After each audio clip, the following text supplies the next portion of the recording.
Guys rocking with me here for a little bit. I know we're a little bit delayed at this point in time just because we don't have Ebony yet, but I see her in here. So we're going to try to get her up here as a co-host. Just give me a second here. She is the special guest co-host of today's space, so I can't wait for her to get up here. Just sending her the co-host invite right now. If you guys don't know where you are locked in right now on Knicks Live. This is the first interactive YouTube and X Spaces experience. So what do you get here? Not only do you get the live interaction with the fans, but you also get the basketball knowledge. One of the main things I wanted to do this show for, not even bullshitting here, is because I wanted to make sure the people, everybody who watches the show, gets an idea of who I work with, who I speak with on a daily basis, who I communicate with. And for me, there's almost nobody better in terms of basketball knowledge that I speak with who's a human being. I'm not going to put a gender to it.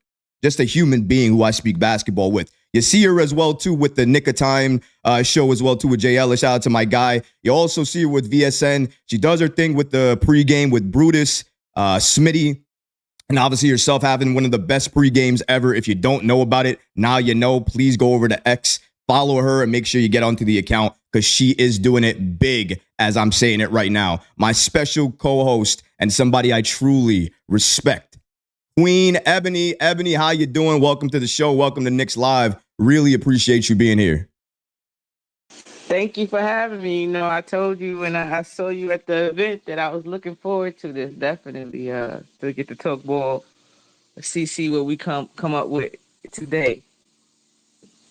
You know, even then, speaking about the event, and shout out to Tony who threw the event. If you guys don't know, there was a huge watch party for the Boston Celtics versus the New York Knicks game on Saturday. The Knicks community came out strong. They pulled up. They did exactly what we needed them to do. And, you know, I just thought it was, for me, I just thought it was one of the best things to see everybody just coming together and doing essentially what we needed them to do, right? We wanted the Knicks community to come out strong. They did that. We wanted them to show up their colors out. They did that. But I also wanted to see how many people were real, how many people were legit. I'm happy to say a lot of the guys that I spoke to, a lot of the gals I spoke to at the event, they're the same on spaces.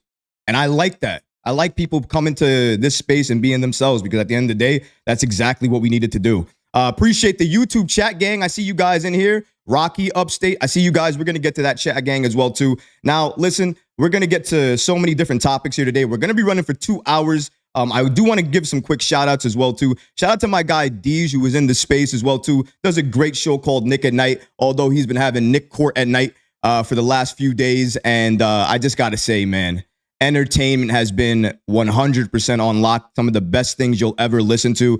Please trust and believe when I say, if you're not joining X, if you're not going to go to the space after this, you're missing out. After this space, just think of it as a continuation to the next space. That's Deeja's space. Please join the app X. Follow myself, follow my guy Deej, follow Ebony, follow everybody up here who's a content creator, and make sure you part of the community. This is where it happens. This is why I want to bring it to the YouTube audience who doesn't get to see that a lot. And for all the new speakers, you're prioritized. You hit that request button. There's 50 people up here. That can never happen, by the way, but 50 people up here, you're going to speak first. You're going to get that first request no matter what. And then we're going to go over to the other speakers. You can speak about anything, especially the topics we're going to talk about. Now, Ebony, I don't want to sully the conversation. I really, really don't. But at the same time, I kind of feel like I have to because we have to talk about, I feel like, a little bit of that game last night with the Pelicans. Lost that game 115-92. We are obviously missing a lot of key guys during that night. My thing for me, and shout out to Ian Bagley who gave us the following report. Everybody on YouTube Live can see it, but for those who can't, Jalen Brunson is questionable tomorrow for tomorrow's game against Golden State due to neck spasms. Isaiah Hartenstein is not on the injury report, which means that he should be available to play Golden State. Brunson's neck and Hartenstein's Achilles, they both missed the last night's game against New Orleans. That's why we lost more or less. For me, I wasn't shocked at the loss, but I will say this. Not being shocked at the loss is one thing, but the way we lost kind of was a little bit deflating. You expect everybody who's out there in the Knick uniform to kind of do everything in their power to kind of show up and make sure they're there for each and every play. I'm not saying they didn't try to do that, but sometimes you could see that some defenders got to the rim quite easily. And maybe that's just due to personnel. Ebony, some quick thoughts on the game and just what you thought about how the Knicks showed out down, obviously Isaiah Hartenstein, Jalen Brunson, and then obviously OG Anunoby, Julius Randle, and Mitchell Robinson, who are all missing extended time. Yeah, I know we don't want to give excuses and we don't want to kill our guys too much because we are going through injuries. But again, we don't know when these guys are really going to be back. So we can't keep using this as an excuse because we don't know when they're getting back. So we have to control the things that we can control, like playing defense, keeping the guy that you're guarding in front of you, not late rotations, things of that nature. I just see that, I think a little bit, I know we're going to get into this, but a little bit that we traded our identity on defense a little bit too much with the offense, because I don't really think we can play right now Bogey and Burks together. That's not a lineup we can play just at this moment with the way the team is constructed with all the injuries. It just for like the last two games, I felt players been rocking us left and right. Like they had a couple of our defenders on skates, So we got to get our defense back together. A lot of the old tendencies that I thought we had grown past are starting to reappear. We're giving up way too many open 3-point shots. I get, these are great offensive players now today, but just try to make it at least a little bit hard. Throw your hands, scream at them, stomp, something. Just don't give them an open attempt. Practice basketball shots. Eventually, you're going to hit it. Anybody's going to hit it. And on top of that, we were giving up a lot of like loose ball offensive rebounds too. So, it's just I know we're down a couple of people, but we just have to really do the little things. We have to focus on the little things and doing it as a committee, a team. And I'm seeing a lot of the things that I thought we were past reappearing. That's all. That's kind of scary. That's worrying me. 100% agree with you. I can hear that as well, too. And first of all, if you guys don't see Ebony's on the screen already, Matt Nick Fan, she has a great image on the screen right now. If you're watching the YouTube live, if you don't see it already, her @'s on the screen there. Please hit that follow button, hit that request button, support the good sister, and make sure you understand that it's not about gender here. Trust me when I say it's just about ball. And as of right now, Ebony is one of my favorite people who speaks ball. And you about to see why as we talk about these latest headlines. So let's get into it real quick. For everybody who didn't catch the latest headlines for the New York Knicks, we are going to get into it today. So latest headlines, let's get into it. Top stories for today. The NBA denies the New York Knicks protest of a loss to the Rockets. You guys already know the New York Knicks did file for that petition, that protest for the bad call at the end of that game against the Rockets, which we lost because of the missed call. However, as we probably know, the NBA didn't grant that. Now, why wouldn't the NBA grant that? Well, it's because it was due to human error. That's not how you grant that. It's usually granted due to a miscalculation of the actual game. Like when it happened to Shaq, they thought he fouled out, but he didn't have enough fouls to foul out. So it didn't make any sense for that to be the reason with Shaq. So that's why they played that game over again. The minimal seconds that they didn't change anything for that game. But just want to point out, that's kind of what happened. That would have happened in this situation. However, we knew that wasn't going to be the case. But did the Knicks get their get back? Did we do it against Detroit? Did we deserve that game? Did Dante not foul? What's his face? So, I mean, let's be real here. Sometimes the karma gods help us out. So moving on from that one, the next one is that. Did you want to say anything about that, Ebony? I'm sorry. Yeah, I don't want. I didn't want to get back to be against Detroit. At least let's get it in the playoffs or something. Detroit. Well, let me ask you something though. Would you want to lose to Detroit though? Like that's because I don't want to lose to Detroit. I don't want to be that team either. I don't want to lose to Detroit either. But if we had to get in the favor with the refs, at least I want to hold on to that card into the playoffs. You get what I'm saying? Listen. Not against the Detroit Pistons. I hear you, Queen. Listen, I think I still didn't want to lose to the Pistons, so I'm glad we got it. But yeah, I mean, if you could choose, of course, you choose a game that matters a little bit more. Moving on, we're gonna go to the next part here. So obviously, the next story here is the crew chief admits the missed foul against the Pistons, and obviously Monty Williams was extremely unhappy about that. Called it one of the worst calls of the season. It's funny. I actually remember saying that a few weeks ago. So Again, all coming full circle. And shout out to Quentin Grimes, who said that if they had Jalen Brunson and all these other guys on the roster, that the call would have been made. Uh, just go back to February, 12th, 14th, what was it? Go back to that day, watch the Houston Rockets game, and you can clearly see that's not the case. And we played a Rockets team, by the way, with all rookies. So really? You really think so, Grimes? Come on now, man. Don't be salty. Don't do that shit. Let's go over to the next topic here. So injury-riddled Knicks. No match for the Pelicans with Jalen Brunson out. Let's talk about those injuries really quick. It brings us to our next topic that we're going to get into, Ebony. The injuries. So with Mitchell Robinson, according to Tim Bontemps for ESPN, Mitchell Robinson is set to come back in March. I don't know the time frame yet. Could be middle of March. Could be end of March. But they said he's going to come back for his birthday, which is in April. So that's something good to note for Mitchell Robinson. OG Anunoby's progressing well. I believe Ian Bagley said that his timeline that the Knicks are holding on to is middle of March, around that time, 2 or 3 weeks. And then you have Julius Randle, who is really a question mark because Randle wants to play today, but Randle can't play today because if he does, it's likely the risk of injury is probably a little bit higher. I'm sure that's what it is.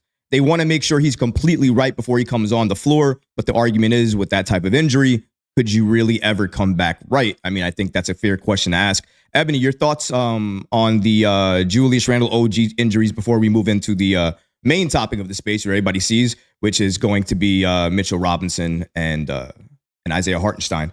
But yeah, if you can go into that real quick, Ebony, just in regards to OG and Julius injuries and if you're worried about that. Yeah, a little bit, with injuries, that they're going well now, but it's fickle. Anything can happen. And even when they come back, they have to get back into game shape. They have to get back into the flow of things. And with OG, he was just really starting to get really comfortable in this offense. So depending on when he comes back and how much time we have to get him back in the swing of things before the playoffs, things of that nature. So that's the only reason I'm worried. It's just our being able to gel and them finding their strength or their win, getting back to the ball they were playing before they got injured. I'm not expecting them to come back straight to All-Star Julius or straight, lock up OG just yet, because I know that conditioning and things of that how big of a part that plays. I just hope we're able to get them back a couple of games before the playoffs, just to get them some run and with the team. But I just need one of them back, both of them back. Let me be specific. I'm gonna ask what I want. I need everybody back. I need to see this team healthy, because I just know the sky's the limit if we are. Absolutely. I agree with you 100%. I know we got a speaker up here as well, too. I don't usually hear from Pierre too much. I want to go to him, actually, before we get into the main topic, just because I think he probably has something to say about what we just spoke about. So I want to go there, the comments, and then I want to go to the main topic that the space was more or less created for, was Isaiah Hartenstein really versus Mitchell Robinson, that starting center duo, because a lot of fans of the YouTube channel especially, have asked for me to do a video about this. I know the best person in my head to do it with was Queen Ebony, just because we disagree, but on a basketball level that I love to talk about. So I can't wait to get to that. Before we do, though, let's go over to Pierre. By the way, share the space. And if you're on the YouTube channel, share the YouTube link so everybody knows it's going on. I want more people in here. I want to hear from more Knick fans, more new fans. I want people to hear from Ebony, because the main thing about this space, everybody, is to help content creators. I want you guys to hear this basketball knowledge. You heard it already a little bit, but I want you guys to hear the fire that she brings. It's fire. You know that on fire joint, that noise that everybody used to make when you used to play NBA Jam? Every time I hear Ebony spits, the same exact thing, I promise you. But let's go over to Pierre real quick. My guy, what's going on, family? What did you come up here to speak about? I'm sure something we talked about triggered you a little bit. Yeah, I mean, first, I just wanted to show love. I hope you can hear me. To you, Ebony, everybody else up in here. I haven't spoken in a while. I've been grinding and everything. But um, I wanted to speak about the injuries and how we've been playing, right? Absolutely. Go ahead, bro. Which industry concerns you the most, Pierre? Well, okay. Well, it's not what injury concerns me the most. It's just like the string of injuries. I guess the one that concerns me the most, of course, is Randall, right? We don't know how long it's going to affect him, and when he gets on the floor, how is it going to affect him, and how long it's going to take him to gel and get back into the flow. That's one. Mitch was a very key component of the squad. He's going to try to re-figure out where he's going to have to fit. OG Ananobi was supposed to be our go-getter guy. So I'm not I'm not concerned as much with us losing now as opposed to us gelling when we get everybody back on the squad, right? I am concerned a little bit about our effort, right? The effort has to be shown, which, um, that could be worked on. But the talent and what we had before, what we had going before was unstoppable. Now we have to refigure that out. The question is, are we going to figure that out in time, right? Are we going to figure that out in time? And then on top of that, is the coach going to go with the flow and understand how to figure it out in real time? You feel me? So um, these couple of losses, yeah, they're kind of bad, but they don't concern me as much as the future or the potential future. You did? Definitely understand where you're coming from with that. I think that's a fair concern, especially if you're talking about when these guys can return, right? Because the fear also is how long once they return will they be able to gain that chemistry together that you really need for a final playoff push. So I think the better idea we get of the dates of an OG, of a Mitch, of a Randle, we'll probably understand more. I agree with you. The Randle one is the main concern for me because obviously he's your all-star, 3-time all-star. So, and he's a bully the way he plays. So the concern in terms of him dislocating that shoulder again is very high for me. And I don't want Randle to play a different game. Because if Randle comes back and plays a different game, this Knicks team is going to look different in the wrong way, in my opinion. And I think that's what you were alluding to. Am I right, Pierre?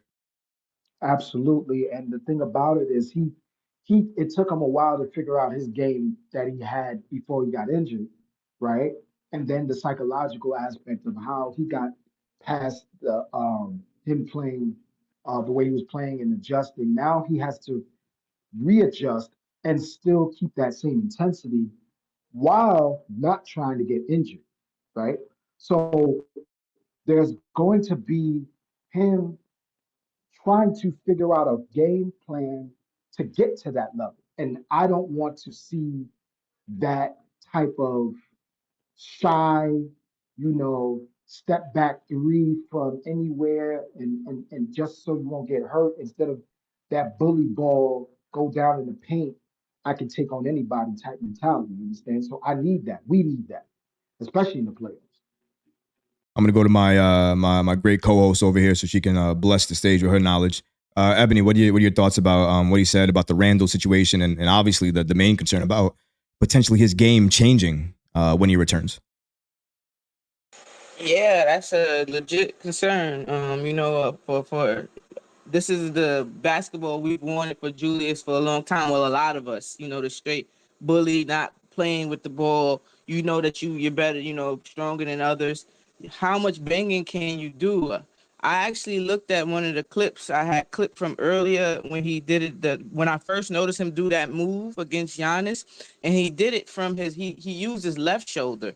So I'm hoping maybe that's a trend that he's used to using his left shoulder to get to that move, and not so much the right. And also with this team here, what it allows with the amount of scorers we're supposed to have. That's what they said. We brung Bogey and Alec Burke here for. You're supposed to. We can ease him into the offense. Not so much put such the burden on him, but ease him. Maybe keep the movement that we seen the Knicks add into their offense to get him some easy buckets, and just his presence alone will help our offense.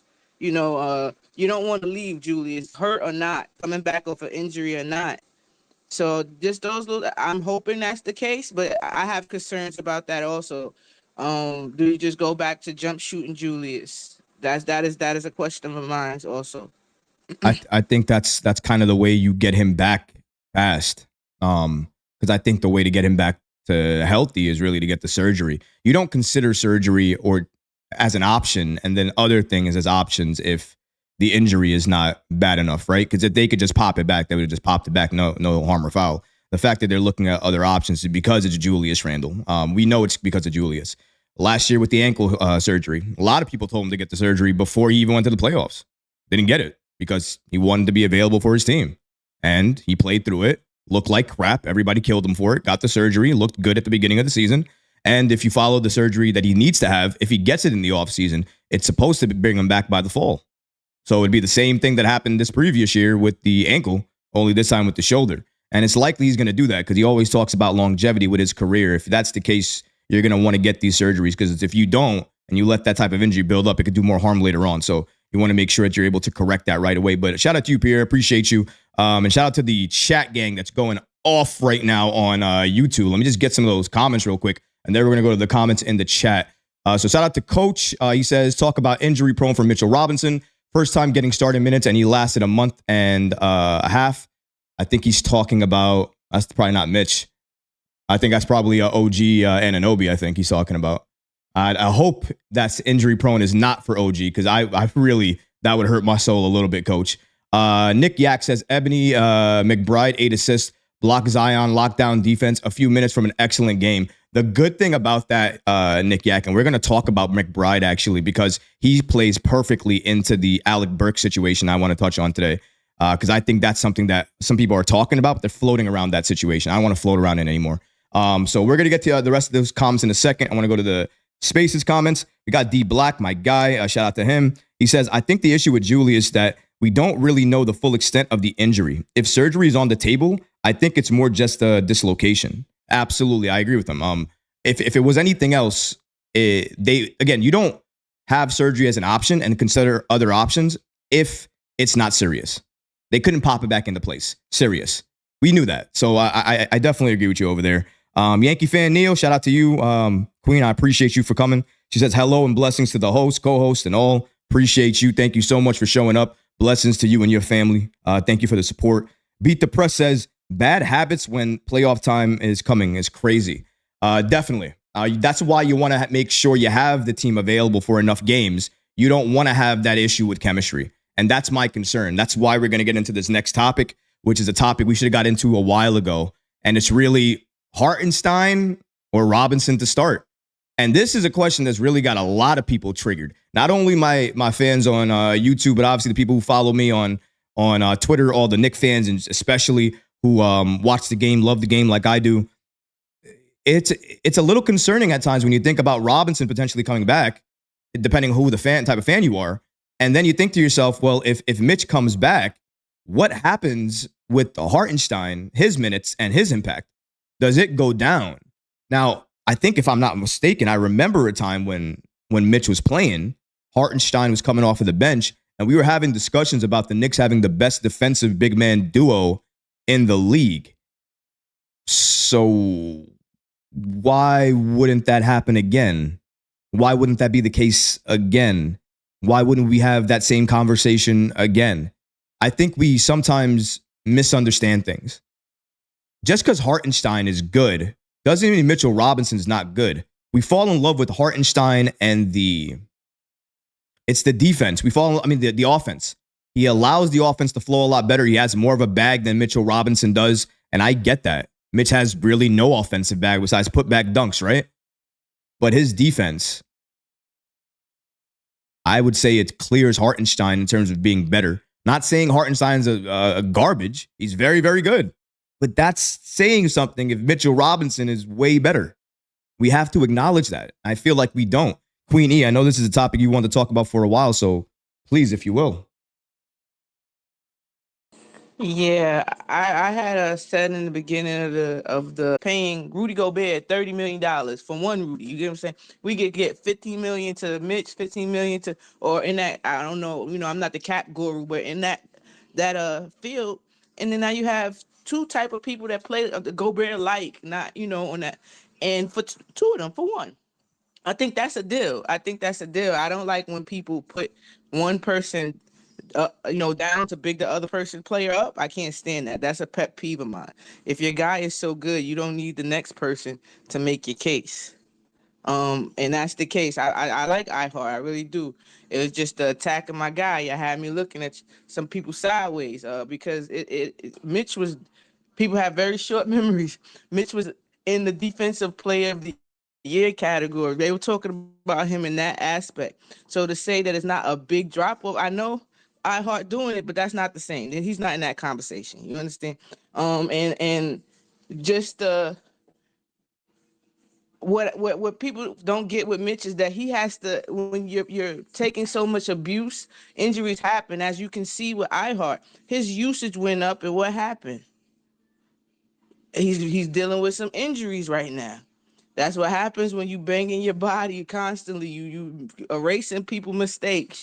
You helping, you hedging, you picking all game. That's wear and tear on your body, and you doing it for the amount of minutes in the Thibodeau system. Injuries will happen, as you see. I just think that we look at it differently. They both add good center minutes. I hope we keep both. I really do, Uh, because not many teams have, no team that I know of have this type of rotation. quick interruption, real quick, from Coach on the live chat. He says, Ebony, we've been doing that since Rod Strickland and Mark Jackson. Your thoughts on that? Yeah, I guess you're right about about that.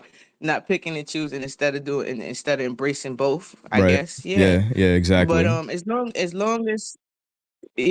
as Tibbs has been plays whoever impacts the game the most that game, I am all for it. I don't care. I don't care who start, especially now because Mitch is coming off a major injury, a major surgery. You have to work him back into shape, into game shape. You have to work him back into your offense, into these his new teammates. He has not played with any of them, including OG. So that's going to take time.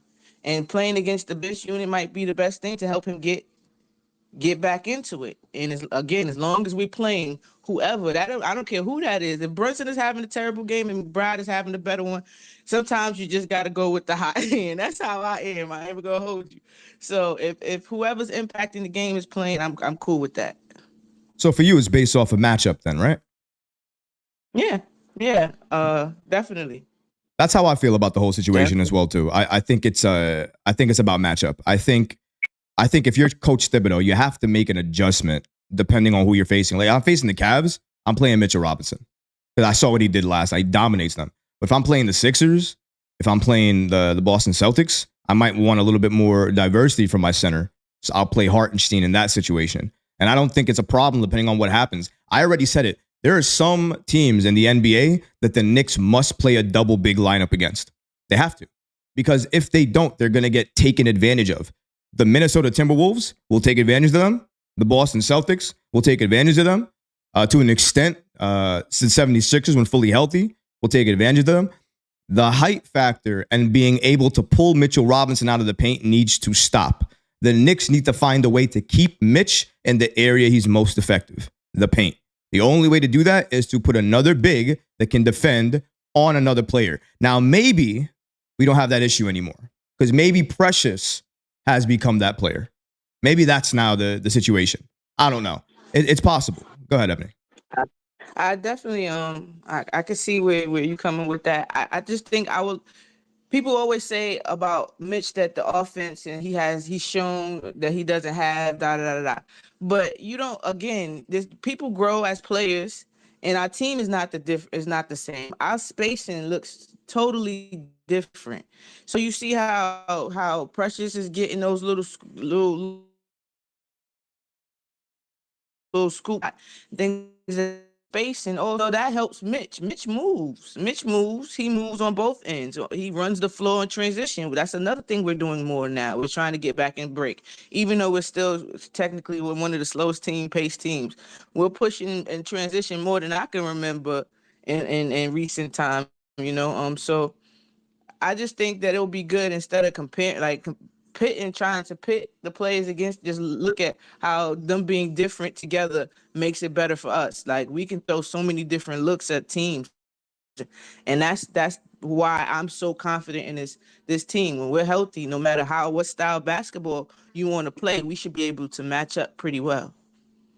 Absolutely agree with that. Appreciate the my goodness, almost 200 already views on YouTube as we're speaking. The live stream is going off right now. Appreciate everybody who's tuning in. Thank you guys so much for that. Really appreciate that. The space, we got about 30 or so coming in right now. I know right now Knicks basketball is not the topic of of concern. There's a lot of entertaining things going on, so I understand that. But thankfully for this space, we're just going to focus on the basketball just a little bit amongst the chaos. And as we need to, we'll switch around, we'll switch up, and we'll do what we need to do. But appreciate Ebony for giving us that great take. Again, you guys understand now why I wanted her on the space as a co-host. She challenges me, but she also does it in a way that makes me think about it. You know, makes me think about what I should say next, because I can't just talk out in the open random stuff with Ebony because she's gonna check me. She watches the game too much. She knows too much. So I got to be on my toes a little bit with Ebony. I can't just, mess around like I do with Champ at times. Shout out to Champ. I'm not saying he doesn't know a lot, but I kind of did say he doesn't know a lot. Either way, it's all good. Shout out to Champ. He's my guy. Anyways, let's go over to my guy. Shout out to Champ. Let's go out to my guy, Rocky, who's one of the first guys who joined from YouTube all the way to Spaces and actually created a Spaces account because of the YouTube live that he was watching. So shout out to him. I encourage more people, if you're not on Spaces or you want to find out how to get to be a speaker, there's no number to call. You download the app X, you follow myself, you follow Ebony. Once you do that, you go into the space, you hit that request button, and you're up here as a speaker. If you're a new person, you don't even got to worry about waiting unless you're waiting behind another new speaker. That's the only time you really be waiting on this space. Once you do that, you'll be in line, you'll be ready to talk, and you can talk for as long as you want to. I'm not really going to give you a shot clock, especially if you're new. But just keep in mind, we may have other people waiting, so we want to make sure we get to them and we get to other topics as well, too. Again, for anybody who wants to talk right now, if you want to hit that request button, now is the time to do so. We are talking about Mitchell Robinson, really versus Isaiah Hartenstein, who should start at center once Mitch comes back. It's something to talk about now because Mitchell Robinson, again, is set to return in March. If he returns in March, we're going to have this conversation at some point. And I'm going to assume half of the fan base is going to be happy with the decision, and the other half is going to really hate it because some people love what Hartenstein is doing, and some people understand what Mitch could do. So it's going to be very interesting. Let's go over to Rock, and then after that, we're going to go over to the live chat as well as the Spaces chat, and then back around again to any new speakers. So let's go over to Rock. What's going on, my guy? Shout out to you, brother. How you feeling? And what do you want to talk about the Mitch thing? I'm assuming the Mitch and Hart thing, right? Yeah. Go ahead. Absolutely. What's up? Recap. Hope everything's well. Ebony, what's up? Shout out to the Twitter community. Just real quick, like Recap said, I'm probably like a living example of everyone that's on YouTube that transitioned over to X and obviously still has YouTube. But Troy, I appreciate you setting up this platform. I would have never discovered it had you not done this on YouTube. So for all the people on YouTube that are listening, this is definitely the forum to jump on. It's a great community, great conversation, entertaining, and it's not just basketball by by the talks of the last few nights. But anyway, in regards to the conversation, basically I like kind of have like three little takes here based off the Mitch and Ironheart stuff. Like so, basically right now, the future, and I had one point just on the slow pace thing that was mentioned too. I guess right now, I think you and Ebony hit it right on the head. It really depends on the playoff matchup, right, or the matchup in general, right. Right now, the way I look at it, we should get most, if not all, of our main guys back. Hopefully, by the end of the month in March. I'm looking at the schedule now. By the 23rd, that will put us against the next. That will leave us with about 13 games, starting with the Nets and the Pistons, right. Could be a nice sample size, hopefully, to get our guys into groove, get position, and getting back to the iHeart Mitch conversation. Who should start right now? I think it's going to be Mitch. Obviously, look, he's one of our guys. He's homegrown. I really actually loved seeing him on the bench the last few games. Gave me some energy. I'm sure he's given our team some energy. But I think it's definitely going to be Mitch based off of what what we've seen from him historically and what he gives us. And like Ebony said, people forget about how good this guy was and how he dominated that Cavs series, right? And those are like main things. And the other thing with iHeart, you know, you get it. He obviously has an Achilles injury, right? But how did he get that Achilles injury? This guy prior to coming to the Knicks was playing 25 minutes a game in his career, right? So now you give him the extra minutes, and more minutes equals more productivity. Precious Achua will tell you that, right? But then it also means the other side of it with injuries. So, which leads me to my Mitch point, and which is a nice segue into the long-term plan. Injuries, it definitely is an ability, right? You have to be available, right? And say what you want about our baby Knicks that we sent out an IQ and RJ, with the exception of RJ having a mysterious cold, these guys were available all the time, right? So again, just not saying we don't like OG, but listen, availability is a main skill, and getting into the long-term picture, we got to say to ourselves, Mitch, as much as I love him, listen, he's a big man, lower body injury.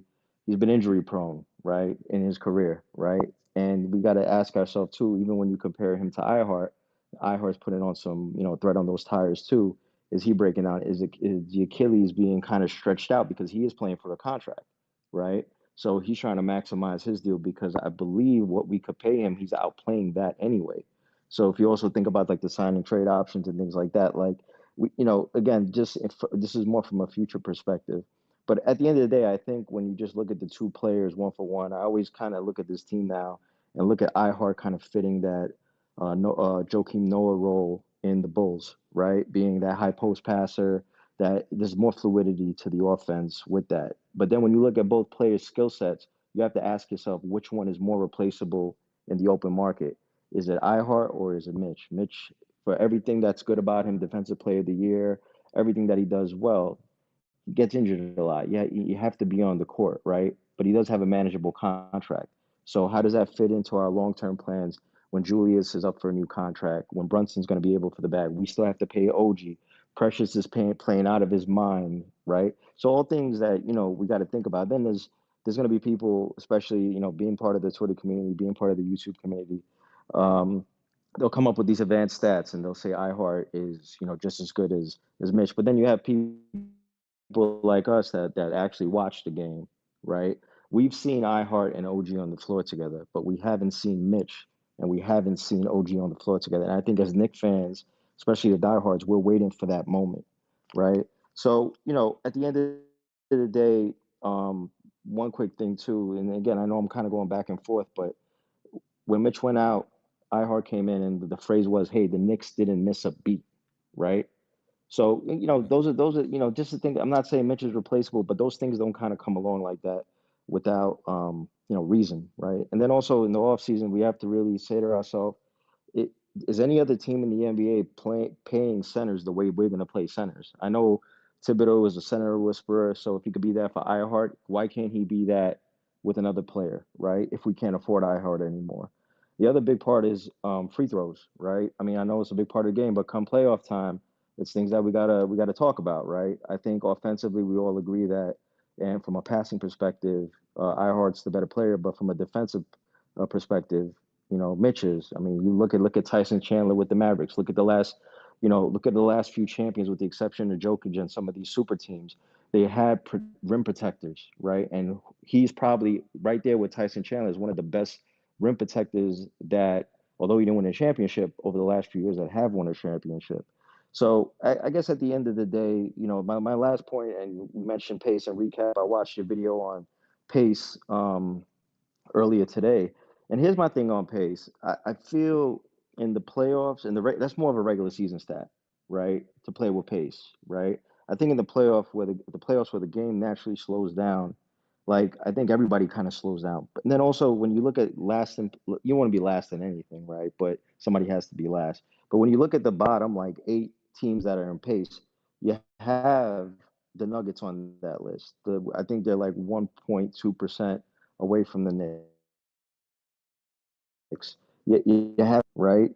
You have the Timberwolves. So it's a very important stat, but I feel it more applies to the regular season because come playoffs, like everyone's going to play with so place. And to Ebony's point, we're watching the game, but because we've been such long time Knicks fans, we actually feel like they're going a little fast, right?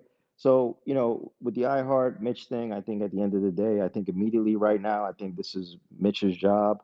I think iHeart is better suited off the bench. And to your point about what we were saying a couple months ago, having the best starter and backup big man, I think that's holds true. I think if we get into matchups with Cleveland and Miami, we're going to need Mitch. But if we play the Pacers, if we play the Bucks, where they have 3-point shooting big men, we'll probably be better off defensively with iHeart, right? So again, all things to think about. But shout out to you guys. Shout out to you, Recap, Ebony, and the whole Twitter community and the YouTube community, and appreciate it. Hey, appreciate you, man. Thanks so much for coming up, give your take. Appreciate that. A little pushback on the Tyson Chandler, Mitchell Robinson thing. I think if Mitch had Tyson Chandler's instincts, I think it would be a completely different game for Mitchell Robinson. But I think I understand where you're going with it in terms of just having a dominant presence in certain things. I get that. I still think that if you're asking me, if I had to choose between the two, I'm picking Hartenstein today over Robinson. And the only reason I'm doing that is because I've seen what Robinson does on the floor. And I've seen what Hartenstein does on the floor. Now, maybe you can make the argument I haven't seen it with OG. We can get to that. But I kind of know where he's most impactful. Hartenstein is impactful in those same areas, not to the same extent. I'll give you that. But he's still impactful. The thing where he loses the impact a little bit is putting that fear into a defender. I think Mitch holds that over him regardless. That he just does that. But Hartenstein's ability to move the offense and the ability to pass that ball around, especially when healthy, was looking like some of the most dominant basketball I've ever watched. Now, I'll wait for Mitch to do the same or get the same opportunities to do the same. But knowing his skill set, I don't know how Mitch could thrive in that similar offense when it's clear you need to be more predicated on having a gift in terms of passing the ball and the defense having a believability that you're going to actually do something. And I think they're going to believe Hart doing something more than they would believe a Mitchell Robinson doing something. Ebony, your thoughts on that before we go to the next speaker? Yeah, I can understand that with Mitch, though. I have to see it because I don't think he has the opportunity to really show what a passing ability in itself. But Ebony, what has he shown you though? Like, what has he shown you in terms of his game that he can thrive in that situation? Well, like Pat being a playmaker or just getting into open man basically is what you're asking a person to do is, and that's what he does off the fly when he's getting these offensive rebounds. He pretty much finds the open rebound. There's not too many turnovers unless he start trying to bring the ball down. Then then they done turn the ball over. But other than that, I think he finds the open man pretty well. Like we didn't think. I was surprised by Jericho Sims and his passing ability. I've seen a little bit more that's been, that we're able to see. But again, these are new players, there's new spacing. So that's why I said we have to see. We have not seen Mitch with this type of offense, type of roster to know what he can do and if he can create. I'm not saying he's gonna be dribbling off the handoff and this and that, but just getting into the open man and making the right passes. I think he can do that. He can. I just don't think he can do it better than Hartenstein. That's my thing. And I think that I think given what we've seen, and I'm not saying Mitch can't do it. He can do it. He can. We've seen it. I'm just saying Hartenstein just does it better. Would you agree with that? Or you disagree? You don't think Hartenstein would passes better than Mitch? What I'm saying is not enough, and it's not enough evidence for me to just flat out say that it's just that's. You don't think there's enough evidence? We got like at least 25 games of Mitchell Robinson playing this season. You don't think that's enough games at least to see what his skill set is and what it isn't? No, I'm okay. I'm gonna give you what I'm saying by that. Okay. Remember when we were still starting Sims, right? And Hart was coming off the bench. He was still coming off the bench area, right? I got you. Yeah. Then sorry, my damn dog the win. I got you. Thibodeau started seeing that maybe I should try and give Hart the ball more and see what he can do on the top of the key. Let's see. So Thibodeau just started trusting Hart to even try to do that in the offense. And then again on top of the trade and where the added space, which was no RJ, and they can't clamor on him and RJ. You get what I'm saying? We don't know. It's not enough evidence. That's why I say it's not enough evidence. Because I have not seen Mitch in the same spot to say that Hart is doing better. That's all. That's how I feel about it.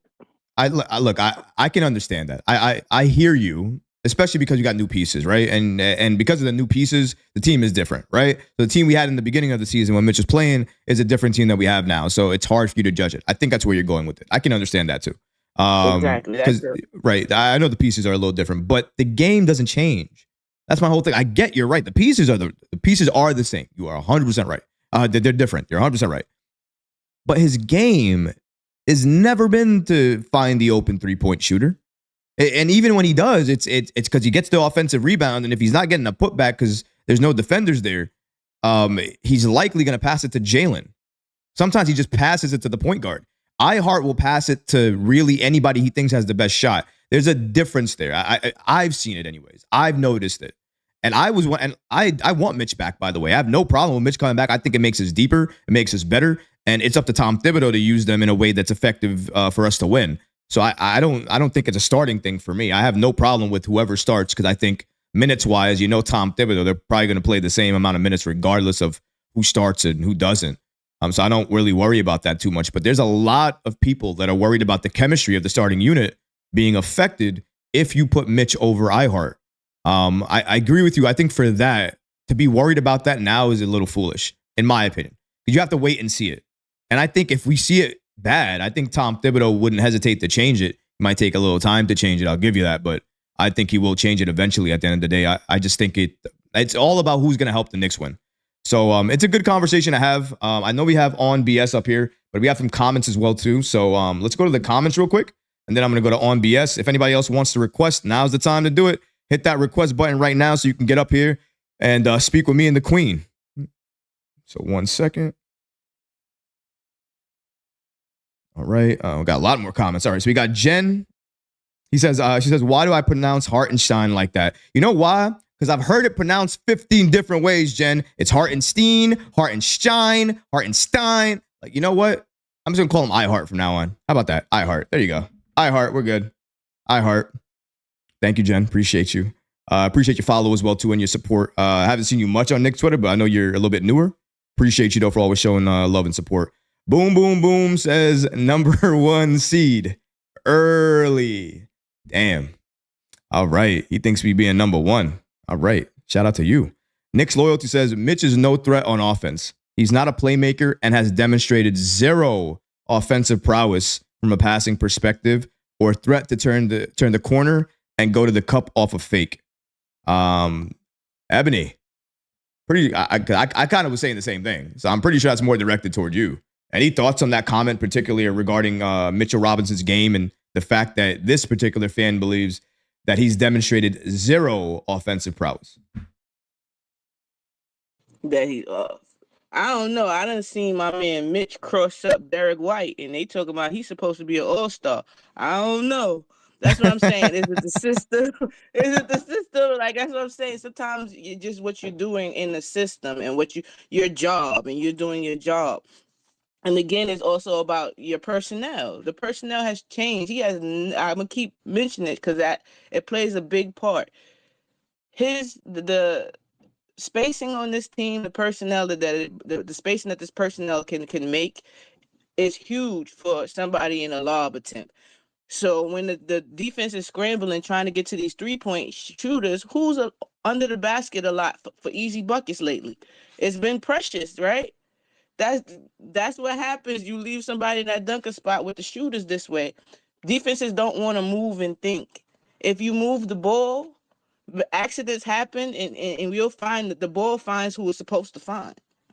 So that was a bar right there. The ball finds who it's supposed to find. Bar. Love it. It is. That's what it is. That's why I'm constantly on team on moving the ball, because it makes your team look 10 times different. You don't have to just depend on Julius getting you a bucket or Brunson getting you a bucket. You see, Brunson has been doing it lately where he'll get others involved at first. You've seen him struggle. What was it? Last game he had struggle, and then he finished with 20. Was it against the Pacers or was it? Are you talking about Brunson?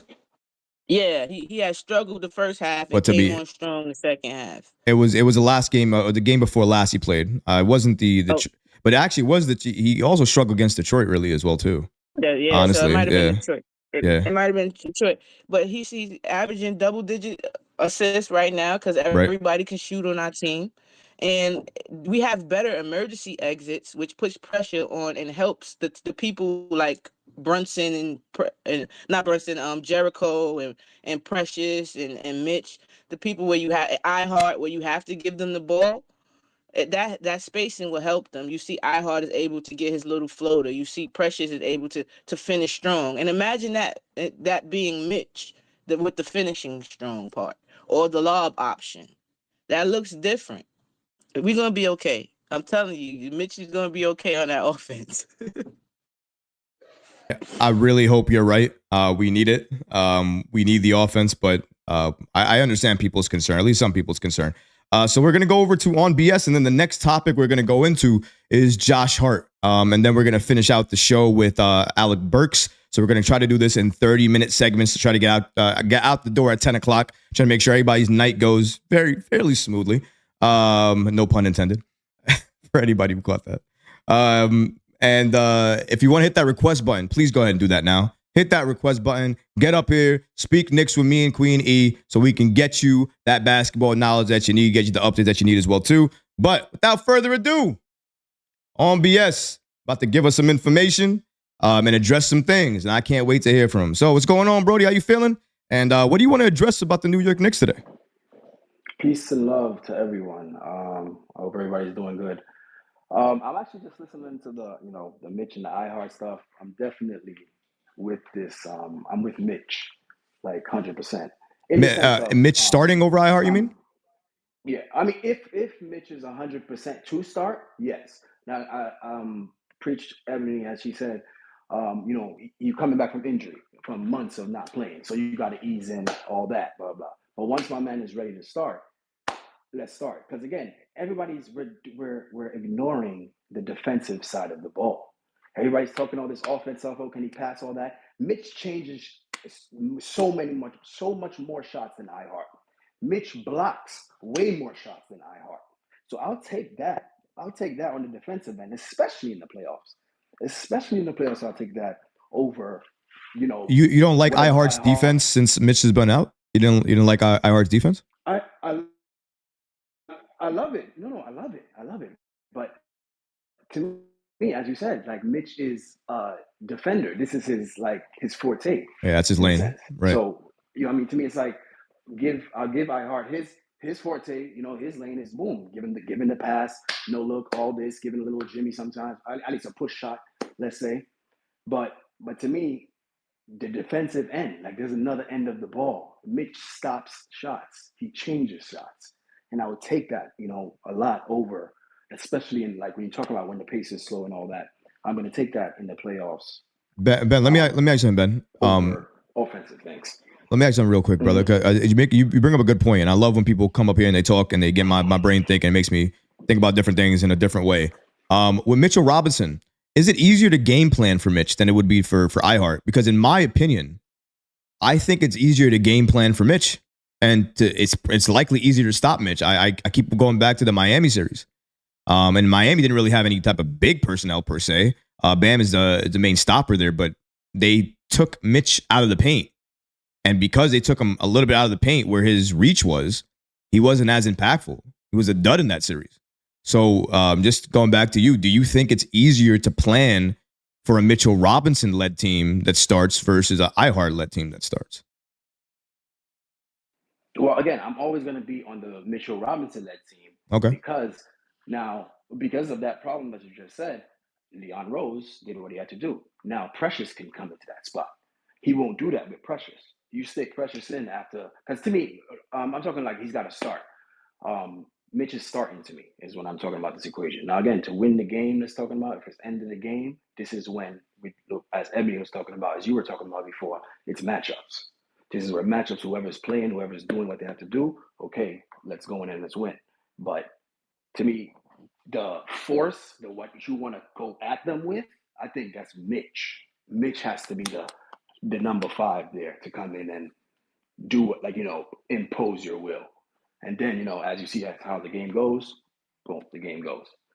But yeah, that's what I thought about with Mitch. And I did want to bring up something real quick on what is it? I remember. I think Rock brought it up or something like that. But yeah, Rock New York.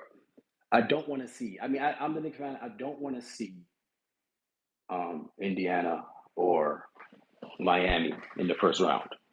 To me, if you see them Oh, in the second round, cool, whatever, all that. But that's not. Those are not teams I want to see in the first round because those teams are like us, hungry. Those teams are like, what I'm saying, like us. That if it's in the playoffs is different. It's just such a different animal to me.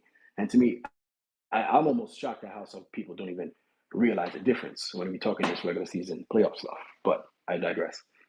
I don't want to see those teams. I'd rather see Philly. I'd rather see Cavs. you rather Would see I even rather see the Philly or Bucks the if you Cavs, could or pick? you rather see Philly or the Cavs versus Indiana or Miami? Well, I guess Miami I can understand, but Understand what I'm the saying? Pacers? Right. Now, understand what I'm saying. I'm talking in a place where the Knicks are 100% healthy. Now, again, hopefully we get there. I don't know if we're going to get there this season. I really hope everybody 1 to 15, 1 to 21, whatever, how much people is on the squad is 100%. I really hope we get there. I don't know if we're going to see that. But if everybody's healthy on this team, what I saw in February, what I saw in December with Mitch, what I see with the team coming, what I know about basketball and I've been watching for years, this team will win.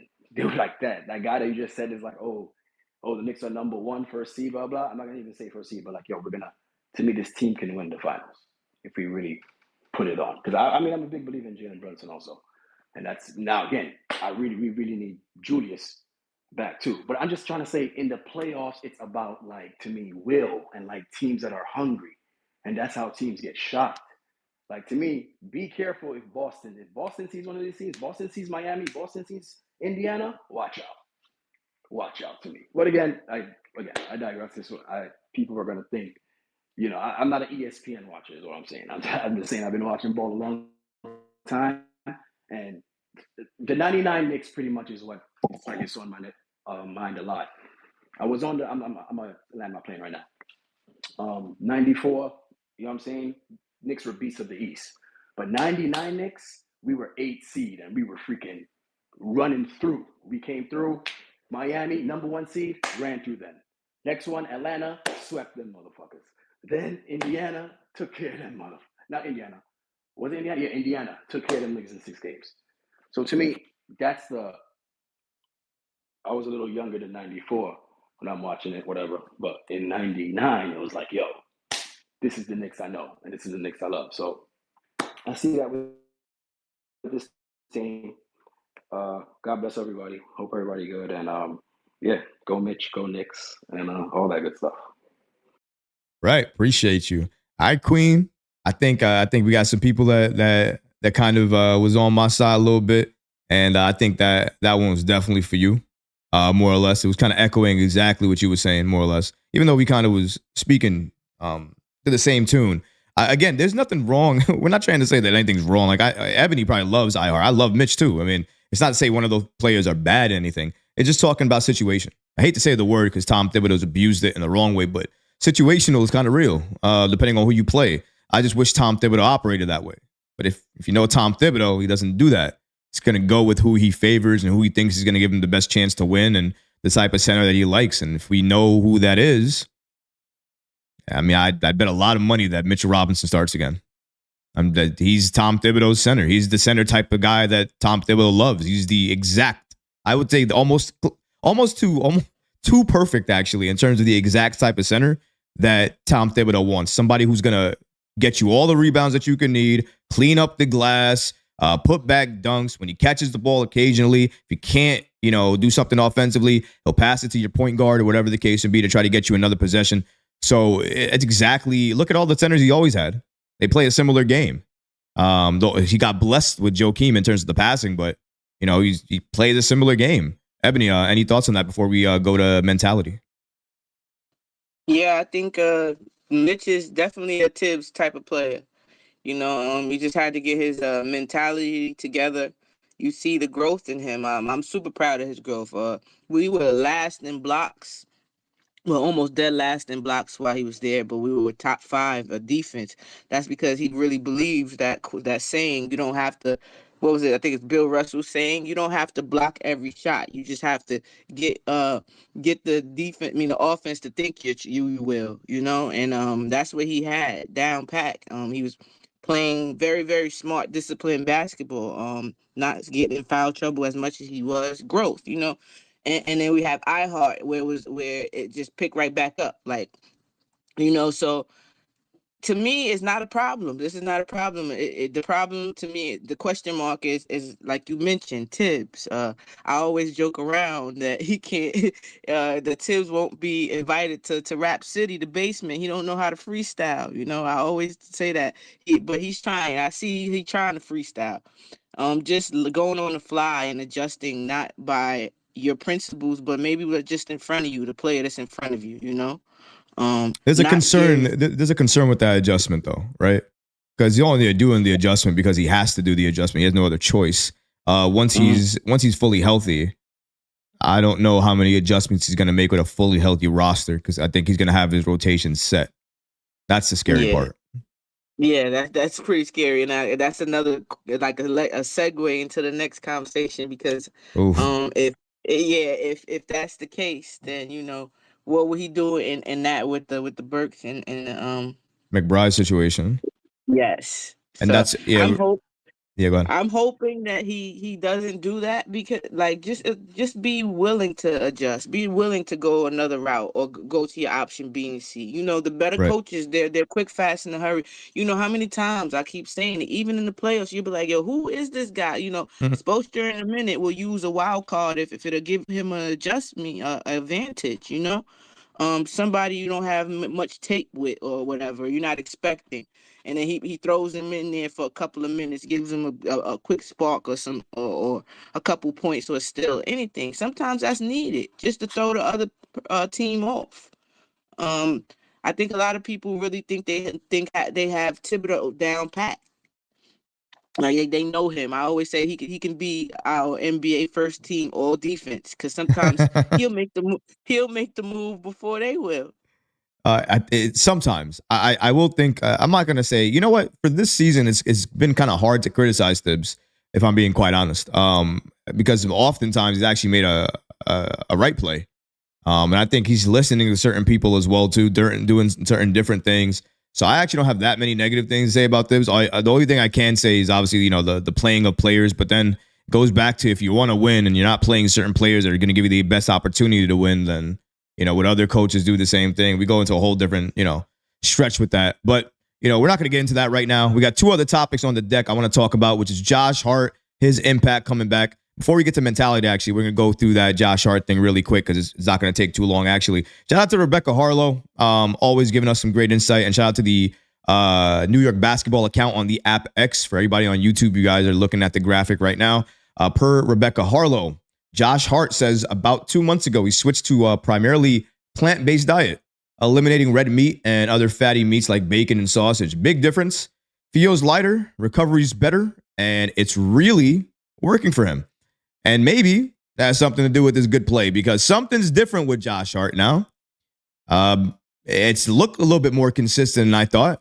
He's doing the plays that we need him to do, although he still does that, that fake at baseline that still drives me nuts, especially when nobody is near him. So there's always going to be an issue there. But other than that, I think Josh Hart has gotten to a point where he's on a different level right now. I think so.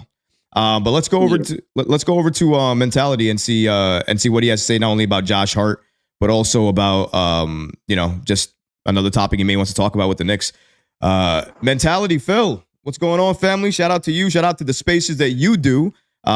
Just heard about your new spaces now with the interviews, the 7 questions to Knick fans.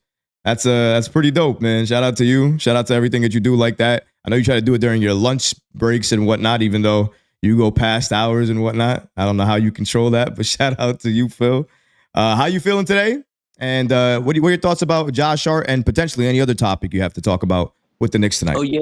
I love Josh Hart, man. I didn't love him when he was a Portland Trailblazer, but I remember that game he had like 17 rebounds against us, and so we made that trade.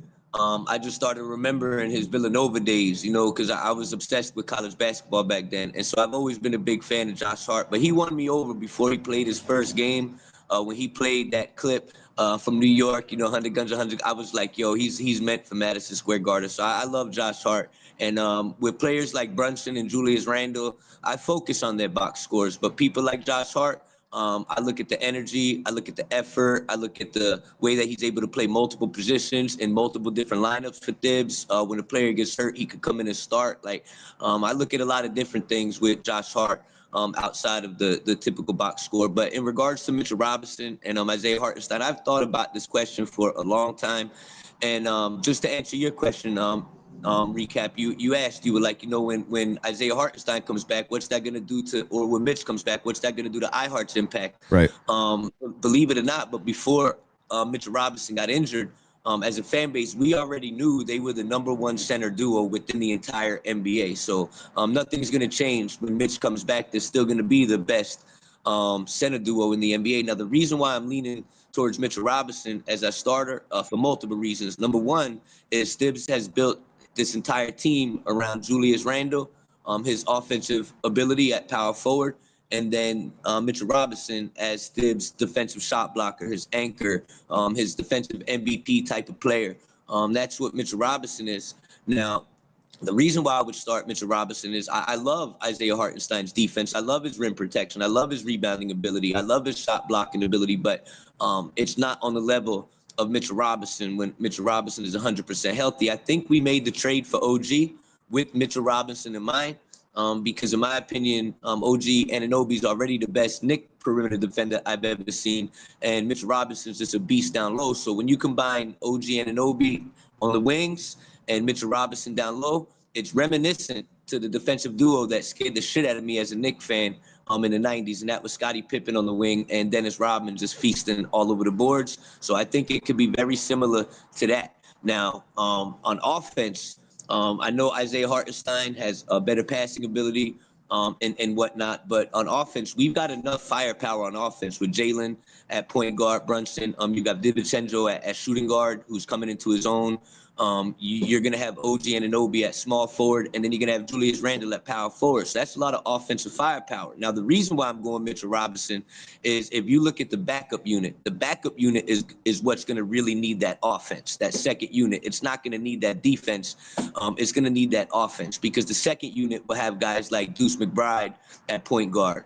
It will have Josh Hart at small forward. It will have Precious Achiuwa at power forward. Trust and believe when I say you are going to need, and also Bogdanovich could play a shooting guard position, etc. If Precious is getting power forward, but you're going to need Isaiah Hartenstein's offense on that second unit. So if I had to decide who starts and who backs up one another, I'm going Mitchell Robinson because playoffs become a half-court game. And when you have OG Anunoby and Mitchell Robinson, that's like Scottie Pippen and Dennis Rodman. But that second unit, when you add iHeart, right, you see the offensive firepower in that unit as well. But if you put Mitchell Robinson into that backup unit, you don't see it as much. So I'm definitely going in that regard. And the last thing I wanted to say about this is how can I explain it? So everybody gets on Mitchell Robinson for the Cleveland series, for the Miami series, but nobody remembers the Atlanta series when Thibs didn't have Mitchell Robinson, right? And we destroyed Atlanta that year in the regular season. But when we didn't have Mitchell Robinson, Clint Capella feasted like none other, you know, and I kept on telling myself throughout that series, yo, this isn't fair because if we had Mitchell Robinson, Clint Capella isn't doing half of the shit he was doing. Now, with that said, Mitchell Robinson gets a lot of blame for Miami, but I don't remember Isaiah Hartenstein doing anything in that series. And I'm looking at the box score for Isaiah Hartenstein through that entire series against Miami, right? And nobody's talking about it. He played 20 minutes a game. He only averaged 2.2 points a game. And he only had 4 rebounds a game. And that was against Spoelstra when Spoelstra is scheming. Spoelstra completely stopped our centers. You know what I mean? And specifically, Isaiah Hartenstein. Once again, 20 minutes a game. He only had 2.2 points. He only had 4 rebounds. And his assist was 0.7. So we can't act like Isaiah Hartenstein was just some offensive monster against Miami and Mitchell Robinson wasn't. You know what I mean? So that's my thoughts about that. I just want to see Mitchell Robinson start at center with Julius at power forward, with OG at small forward, with DiVincenzo, who's a doggone defensive shooting guard, and Jalen Brunson at point guard, and that's a championship starting five. Now, when you look at that backup unit, if you're starting it off with Isaiah at center, Precious Achiuwa at power forward, Josh Hart at small forward, Bogdanovich at shooting guard, and Deuce McBride at point guard, splitting some time with Burks, that five right there will also make the playoffs if they were flipped into starters. So, yeah, I just want to go with defense wins championships for the playoffs, have them all healthy, and we're going to have, I believe, the number one center duo heading into that playoffs. Got you mentality. First of all, Phil, appreciate you for coming up here. Appreciate you giving your take, man. Always passionate. Even if we agree, disagree, or slightly agree, I always appreciate you coming with that same energy. So appreciate you. Thank you. And recap, man, when Yes, you sir. think about it, it's like a domino effect. I think Mitchell Robinson improves three positions all at once. Starting position, bang. And then what happens is Precious Achiuwa gets to go back to his natural power forward spot, backing up Julius Randle, another bang. That's an upgrade. And then you get you get Isaiah Hartenstein backing up center. I mean, when we're full strength, bro, it's going to be fun. So I'm just going to take the pressure off with Thibs. I don't watch these guys practice. I don't know how they look in practice. Whatever Thibs goes with, I'm going to believe that's the right answer. So if it's Isaiah Hartenstein at center, I understand it. And if it's Mitch at starting center, I understand that. But together, man, they're a great duo, and I just can't wait to see that duo with Precious Achiuwa getting playing time. I think it's going to be absolutely phenomenal. I think Thibs has 3-4 big men that he's never had before. Like he had the Boozer and the Taj Gibson and the Joakim Noah. But who was that fourth big? Now he's got that Mitchell Robinson, Isaiah Hartenstein, Julius Randle is a big, and then Precious Achiuwa. I think this is the best bigs that Thibs has ever had. Wow. Not bad. Maybe I don't know about his career, but collectively, all together at once, that's maybe something to look at. Actually, didn't really think about it like that before. Phil, really appreciate that, man. Thank you so much for coming up, giving your take. You know it, bro. If anybody else wants to come up, hit that request button now. Get up here. We're about to talk about the last topic. It's actually 5 with Jericho. Wait, say again? Oh, yeah, 5. Yeah, you're right. With Jericho in there as well, too. Jericho's looking pretty good this season, actually, in some spot minutes. He has some things still to learn, but he looks better than he did last year. I'll tell you that. So that's still something good. We got a request from Mosin, so we're going to get Mosin up here. Give me a second to get that request going. If anybody else wants to come up, please go ahead and do so. I know Ebony's dealing with some technical difficulties right now, so she might be in and out for a little bit, but when she is back, she'll help close out the show for today. We're going to go to Mosin. Once Mosin is done, we're then going to go over to the last topic, which is going to feature Alec Burks. I would love to hear from the community about Alec Burks, what you think about him, the trade, and also the impact. But before I do that, let's go over to Mosin first and get his thoughts on, anything he wants to speak about coming up right now. So give me a second. I got to kick Ebony apparently because, Twitter's like that. So give me a second to remove her from the co-host. And then I got to remove her as a speaker. Is this the weirdest thing? Okay, there we go. And all right, Mosin. While I'm doing this, you can go ahead and give your take. What did you come up here and wanted to speak about tonight for the New York Knicks? What gets you? What got your blood boiling a little bit tonight? Recap, my brother. I just read that Wu has stage 1 cancer, and that's burning me up. I just want Oh shit! What? send a prayer. Yeah, I just read it. I Damn. just want to send a prayer to my brother Wu. I lost my father to cancer. He went through chemo. It's really disturbed me just now. I mean, I just read it a minute ago. So Oh prayers out to damn. my brother Wu, man. Yo, I let hope he beats it. Mosin, let me stop the show real quick. Live, give me a second, guys. Damn. I know a lot of people have mixed emotions with Wu. I get it. But I don't care about that as a human being. And my grandfather died because of cancer as well too. So I know that. Crazy. I'm gonna hit Wu up after the show. Make sure he's doing all right. Damn, that should hit me really hard right now. Wow. Yeah, Okay. man. Blessings to Wu, man. All And right. God is good, bro. Yeah. He's stage 1. It's not stage 4. It's not stage 3. It's not stage 2. He caught it early, and that's the Right. importance of going to get checked out when we're not feeling good. Wu is going to beat this, bro. It's stage 1. I'd immediately start crying right now, bro, if it was stage 4. He's going to beat this. God got him. He made sure he found it early, and he didn't let it linger to stage 2, stage 3. My mom's a breast cancer survivor, and she caught it stage 1. And my grandmother had lung cancer, and she caught it stage 1, and they all survived. You know what I mean? So Right. I'm thankful that Wu got it at stage 1, and we're all gonna be there for him, man. You know what I mean? So he got this, man. Absolutely. Yeah. Shout out to you. I'm gonna hit you up after the show. Definitely. Shout out to you. Hope you're good. And sorry to go on that note, Mosin. Please, and if you can, please give your Knicks take.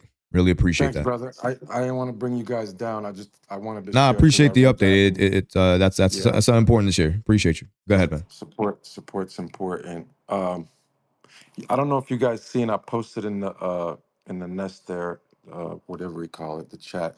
They denied our challenge with the Houston Rockets. Did you guys see that today? What do we call it Yeah, it again? was a protest. We covered it during the headline segment at the beginning of the show, where Copy. obviously they, it's obviously because of the human error, right? The only way they Yeah. reverse that is to do the application of the NBA has been misapplied, which it wasn't. It wasn't like the Shaq situation where obviously they said he fouled out when he had only 5 fouls, right? So that's Yeah. why that situation happened again, because it was against an NBA actual rule. In this situation, it was just human error, which is why the Knicks didn't get it. But people think they got their get back with Detroit. So, Copy. I have something different to talk about, and I'll make yeah, it quick. I go want ahead. to give a shout out to you guys. I want to give a shout out to you, Recap, Miss Ebony, Mentality, Eddie, Deej, State, man, all the creators on this app. It's a family on here. And let me tell you, man, I come in these rooms. Sometimes I'm up here, sometimes I'm down just listening. But I just want to say I appreciate you guys in giving us a space like this to come and share and talk about the things that we love. And we do love the Knicks, boy. So I just want to thank you guys, Brutus, man. I love you, dog. You're brilliant, and I just love hearing your voice on this app, man. You guys give me comfort, and I just want to give you guys a shout out tonight, man. All the creators in the room, all the fans, everybody that supports my guys, my girls out here talking about our Knickerbockers, man. I just want to show you guys some love tonight, and prayers up to my brother Wu, man. God bless you guys. That's love, brother. That's real love. I appreciate that to no end. I think a lot of people say that as well too. I think any creator will say it as well. I got a nice message on I'm not gonna say who on Twitter today who hit me up. Yeah, I haven't heard from him in a while, and we was coming up together actually. So we started this journey together, which is why it's so crucial to me. And he hit me up. He's like, "Yo, I see what you're doing, and I'm so happy for your glow up and your success. You're not even close to where you supposed to be at." And it meant a lot because he started this road with me, and to kind of hear that was kind of full circle in a way. And shout out to the YouTube as well too. 9,611 subscribers and growing. We are less than 300 subscribers away from 10K. I am floored, guys. So ecstatic and happy. A lot of hard work goes into this, and it means a lot that you guys like it. It resonates with you, and that you appreciate the newness. I promise you, there's so many more things coming up. The support you give me gives me the energy to create and innovate. So the more you give me of that, the more I'm going to want to continue to do it. So I really appreciate that. Hey, Recap, man. Go ahead. Congratulations, bro. I had a quick question, man, about your YouTube. Sure. What's going on? All right. So I realized that it feels like it's easier to get followers on Twitter than it is subscribers on YouTube, or it could be the opposite way. So my question is this: is it kind of like Twitter, where like if you follow someone, chances are they're going to follow you back, and same with YouTube, if you subscribe, they're going to subscribe back? Is it kind of something like that? Not at all, actually. That's why the platforms are completely different. They require different building. And if anybody wants to be a content creator, if you want to hit me up, I don't mind sharing quote unquote secrets. I don't think of it as secrets. It's just more or less it's hard work you put in. The algorithm is mostly based off of consistency. So the more consistent you are, it helps with that.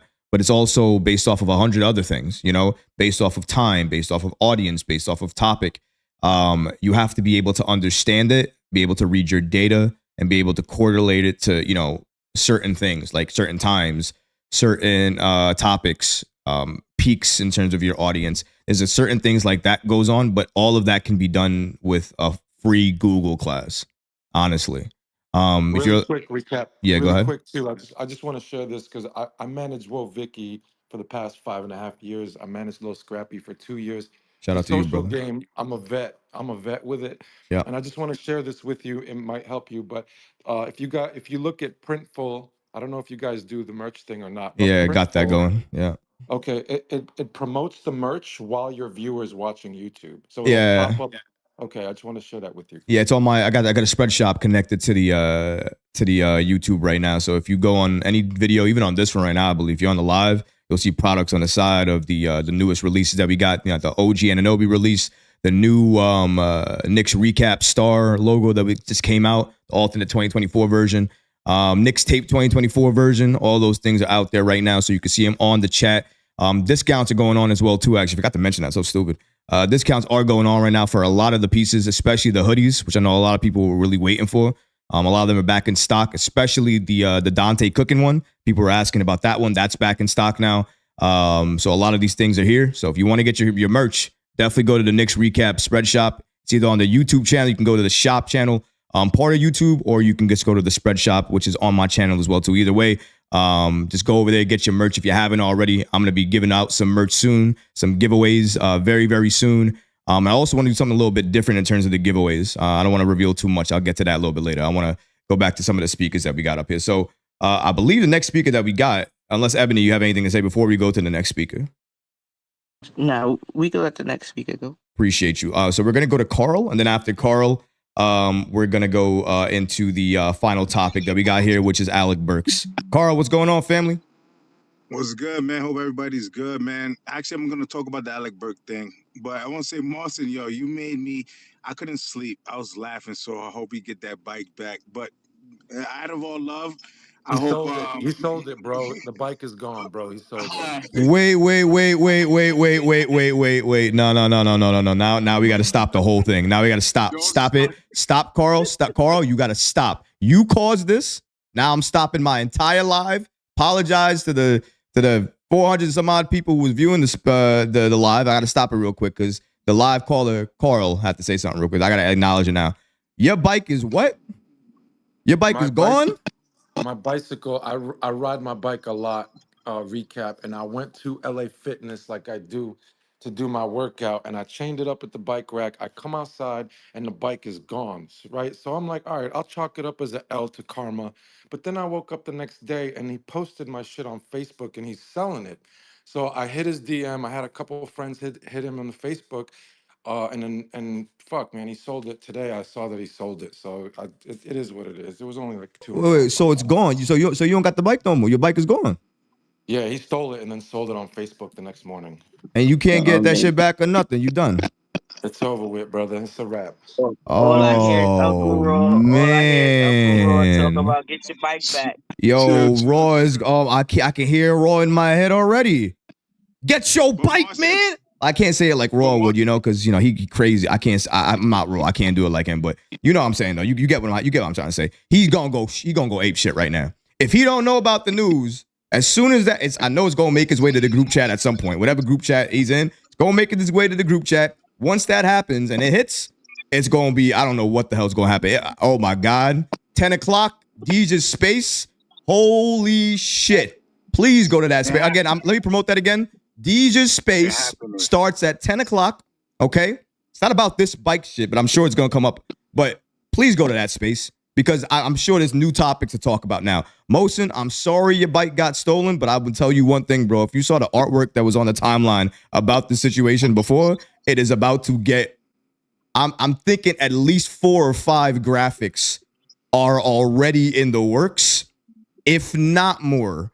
And I don't know how many I'm gonna see before the night's end. The night's end, not let alone when I wake up tomorrow morning. Everybody had a night to prepare for it. So, look, listen, bro, that's crazy, bro. I'm so sorry to hear your bike got stolen, and I'm also so sorry to hear what the timeline is about to do because I know for a fact they are about to go ape shit with the AI graphics. I promise Yo, you I don't that. see a Where's Recap. Waldo graphic. I'm gonna Hey, be don't. disappointed. Hey, A recap. Where's So Waldo with his basically, bike. Hey, yo, we went Ebony. from like Nick But fans let to me court TV role players, bro. It is so funny, bro. I'm gonna definitely be there. Yo, my guy, let me man, it's crazy. Carl, please, guy. Look, first of all, Carl, you stop again. Live stream. I get you. I hear you. I feel you. I understand. You guys are a little bit lost. You guys have no idea what's going on in the Twitterverse right now. I understand. I'm gonna try to explain it in the best way possible. Okay. Here's a quick version of it. A guy got his bike stolen. It was sold on Facebook. Before it was sold, somebody, this guy, the guy who was just speaking Mosin, figured it out and tried to get it back. And we've just learned he has failed. Okay. This is why we're talking. That's why I've stopped my entire life. That's what Carl was talking about before we got out of the basketball conversation. So now we're gonna attempt to go back into the basketball conversation and then pivot over to Deej, who is absolutely gonna take us back out of the basketball conversation. I just want to make sure everybody understands the flow of how the rest of this space is gonna go. Thank you very much. Appreciate you, Carl. I don't know what the hell you cracking knuckles or cracking walnuts over there, but please continue. Whatever you were saying. now. But what I was gonna say, and also, Mosin, just finish your law degree. You know what I mean? Proud of you, that you're working on your stuff. I was older guy too. You know what I mean? And I went back to school to get my master's.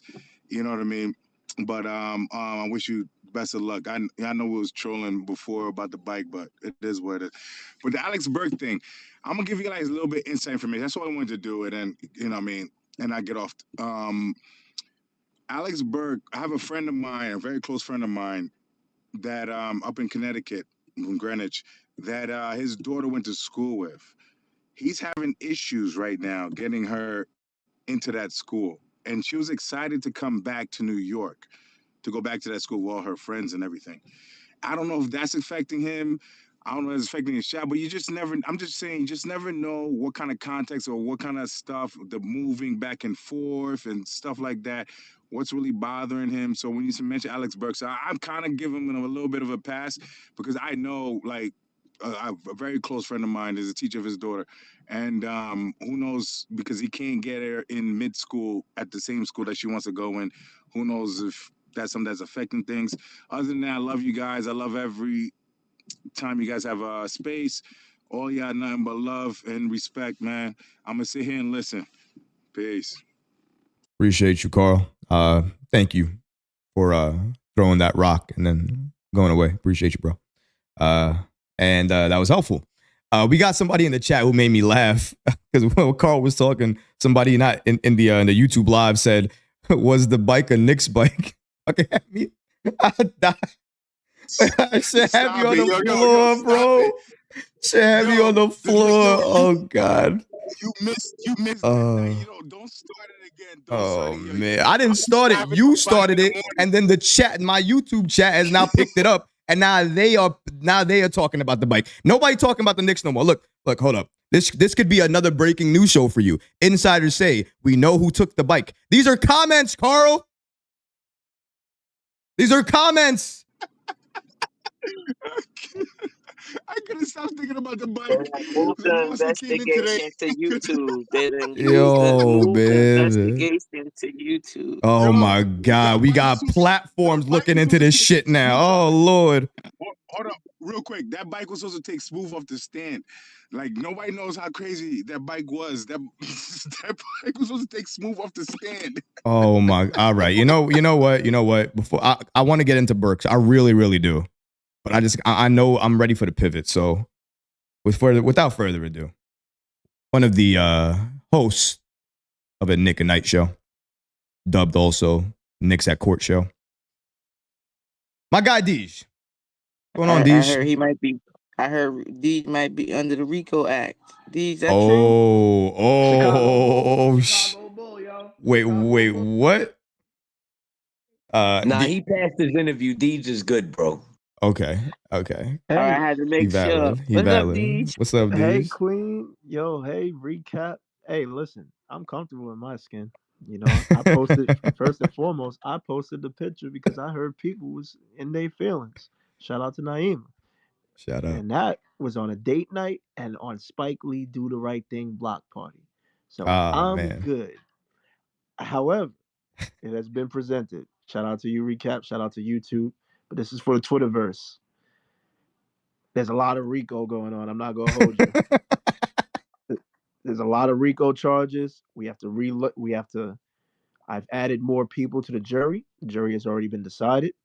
We've added an extra judge. We're gonna have 2 trials at the Nick at Night court tonight. A lot of people are going on in the stand. A lot of the people need to present their case. So we're gonna have the trial for Laundre tonight. We're gonna have a pre-trial for State, a pre-trial, because his shit. Out of all the people, like for him to be the one that started this shit, and that is what happens. Yeah, he gets his own night. So we're gonna finish with Laundre. Shout out to the FBI, shout out to the CIA, shout out to the DEA, shout out to the local police enforcements. I told y'all last night and this morning, shit's gonna get scary. I accuse myself of being judge. I recuse myself of being a jury member, and I said I'll do what I do best, host. Y'all dry snitched on yourselves. Shout out to my guy Mark, the OG. Shout out to D Black. The audio files, the evidence will be presented. All I can say is good luck. That's all. Oh boy. I want to be a witness. If you guys have any witnesses, All right, you could say it. You could say that for DJ's space. I got about 28 minutes left in my space to talk about Alec Also, Burks. Go ahead. one last name. You We got are it, brother. also. I'm sorry, recap. I'm sorry, recap. Again, shout out to the Twitterverse. Hit that thumbs up button for your boys. Support VSN Network. Miss Queen, Nick of Time. See how I do that shameless plug real quick. Also, big shout out to Wu. He already reached out to a few of us. Please, I'm not gonna repeat it, but obviously send some prayers to Wu. It's a fact. It is 100% true. So just keep Wu in your spirits. God bless him. And also, there's a third person now that is being presented to the Nick at Night court. His name goes by Halito. So we need to get more information. We're currently working on that. The FBI, DEA, and CIA have also found him with Chicago attire. Have a good night. Oh man. And the crazy part is I saw that while I was doing the live, and I repeat, that nearly floored me on the live. So we're gonna get to all of that in DJ's space. Shout out to that. Shout out to the YouTube people. YouTube, by the way, said shout out to YouTube. It's like a fight between YouTube and Twitter. My guy Coach says should have came to YouTube first. Twitter ain't got your back like us. Let me say this. Let me say this. First of all, for the Twitterverse, I love my people on social media, and I love my people on YouTube. If anything, I didn't come to anybody first. I brought y'all together. I didn't keep it separate. I could have kept it separate.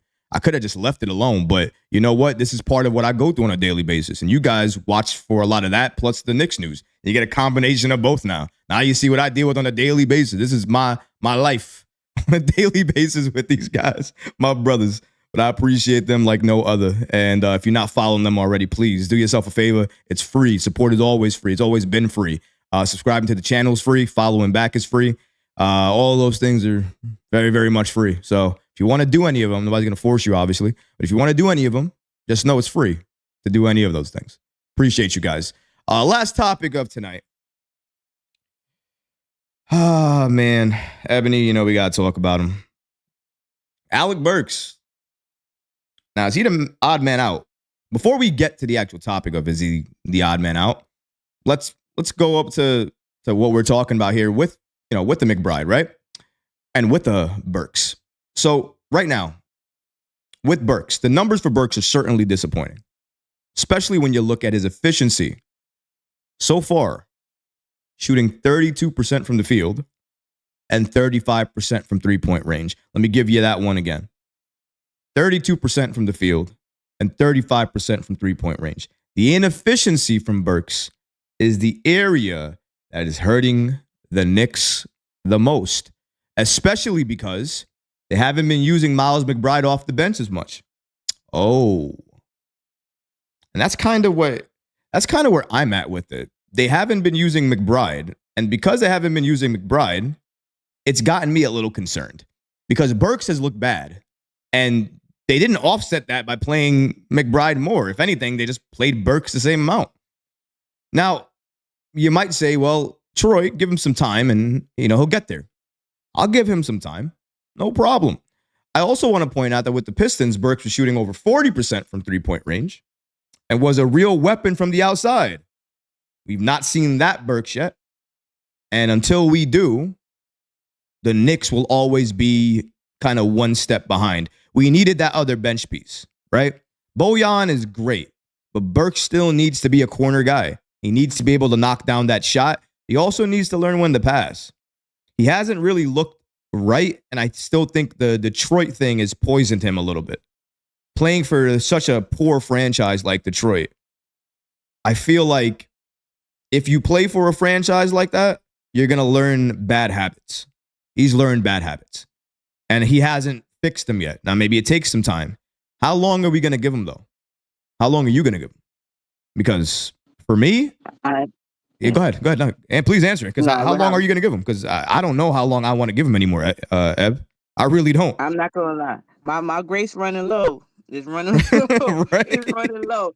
I'm trying to remind myself to give him grace, but I was told that he was a vet. He wouldn't need this much. You get what I'm saying? That's why we went away from the kids. The vet is supposed to be the sure thing, right? That's what everybody said. He's get here. He know the system. He's supposed to, come in here running like they did in Flintstones, how they do the cars. That's what I heard that Alec Burks was supposed to do for us. Just come in here and keep going. Now we got to give him grace, and he looks terrible. Like, is he to me, it's looking very like he's useless when he's not scoring. Yep. What how I am. It's only one ball. What else are you doing when you don't have the ball? And he's not doing anything when he doesn't have the ball.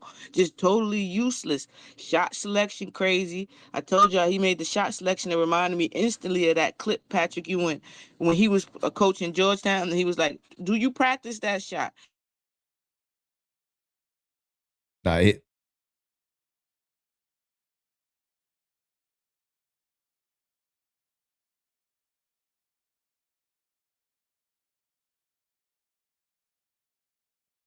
you guys can't hear anymore, right? Ebony, I think you came off of the audio, or maybe Miguel did. I'm not sure. So give me a second. E, you take over real quick. I'm gonna try to fix this the YouTube side of things real quick. Give me a second, all right?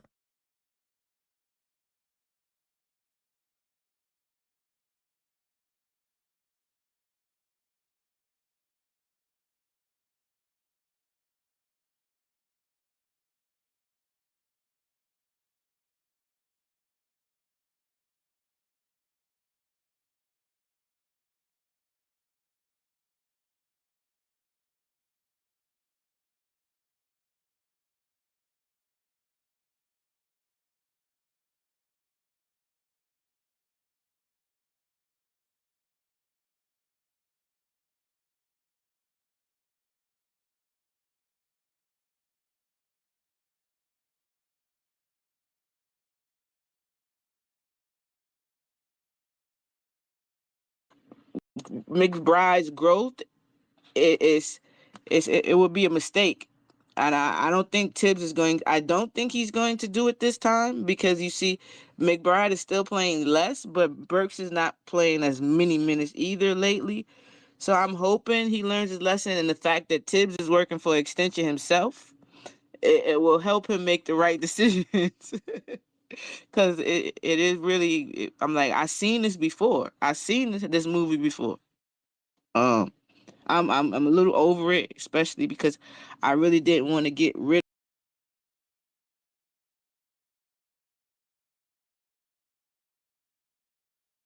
of Grimes, who yes was not the best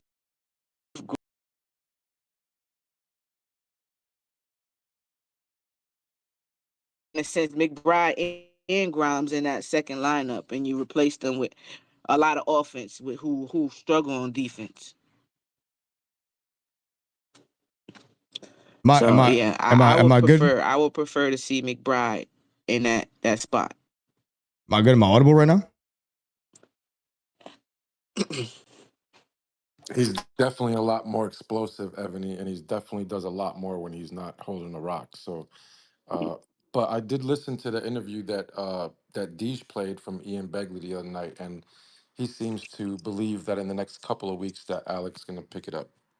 Yeah, I I saw. think that's him trying to manifest. I was gonna say I saw that. I was gonna say I saw that too as well, and I don't really believe that. I think that Alec Burks right now needs something else to be better, and I think it's direction.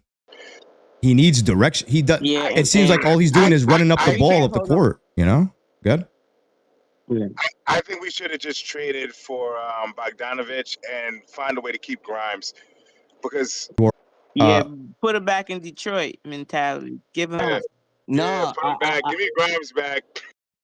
Nah, I haven't done an Alec Burks introduction tweet because I was never a big fan of him, but I'm just gonna boost his confidence up. I'm just gonna make a tweet dedicated just to Alec Burks and tag him in it and see what happens. But at the end of the day, with Alec Burks, what I like about the trade is not only did we get Bogdanovich, but we got off of that Evan Fournier contract. That was big right there, especially for the offseason cup. But yeah, I like Knicks that are like homegrown, and if they're not homegrown, I start to like them when they come to us early in their career, like a Jalen Brunson, a Julius Randle, Precious Achua. With Burks, even the first time around, we got him after 10 years in the NBA, and after 10 years in the NBA, I still didn't know who he was. What I've been focusing on with him lately is his defense, and I don't like it. He's 33 years old. He looks really slow on his feet. He's not an up and coming talent. I think that he was just a throw in this trade. And I think when we're fully healthy, he's going to play the Rick Brunson role, and he will maybe at most in the playoffs get 7 minutes. I can completely see Thibs treating Alec Burks as his new Elfrid Payton. Play him in the regular season, but when the playoffs come, we're too deep. You're not seeing any time unless he turns it around. So I'm going to give it one last effort for Alec Burks. I'm going to make a tribute. But if that don't work, team positivity doesn't come through for his confidence. Hey man, it's in Thibs' hands from there. And recap facts. Recap. You had said something about him playing in Detroit, and I agree. I think that's a big him to those 2 years he was over there. Just coasting because that's what he's doing now. He's coasting here. I've been calling him Detroit Burks until he joins in New York. He will be Detroit Burks. His shot selection has been suspect, and I guess that comes again from doing whatever in Detroit. He was the vet. They looked to him. No, there was no don't take that shot. They're not really playing for anything right now. So his mindset, you can see, has taken that Detroit stint took a toll on him. And I'm all for struggling, but you have to do something else. You can control your effort. You can push the ball. He's not even trying to push in transition. I see him so many times trying to slow it down. Just one speed, coast. That's what he has, coast. I hate that. And I hate players that play that it's way. yeah. When you got a better squad around you, you can't play that way. You can't.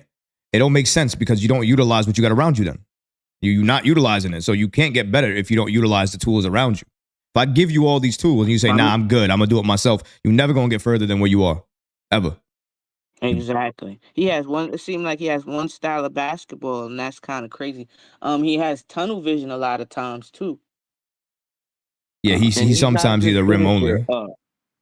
Yeah, and he's not good finishing in the paint. The other day he missed a wide open layup. I'm like, yo, I was making layups like that in high school. So I'm not a big fan of Alec Burks. I never was. I never have been. I don't have to love every single Nick that comes on this roster.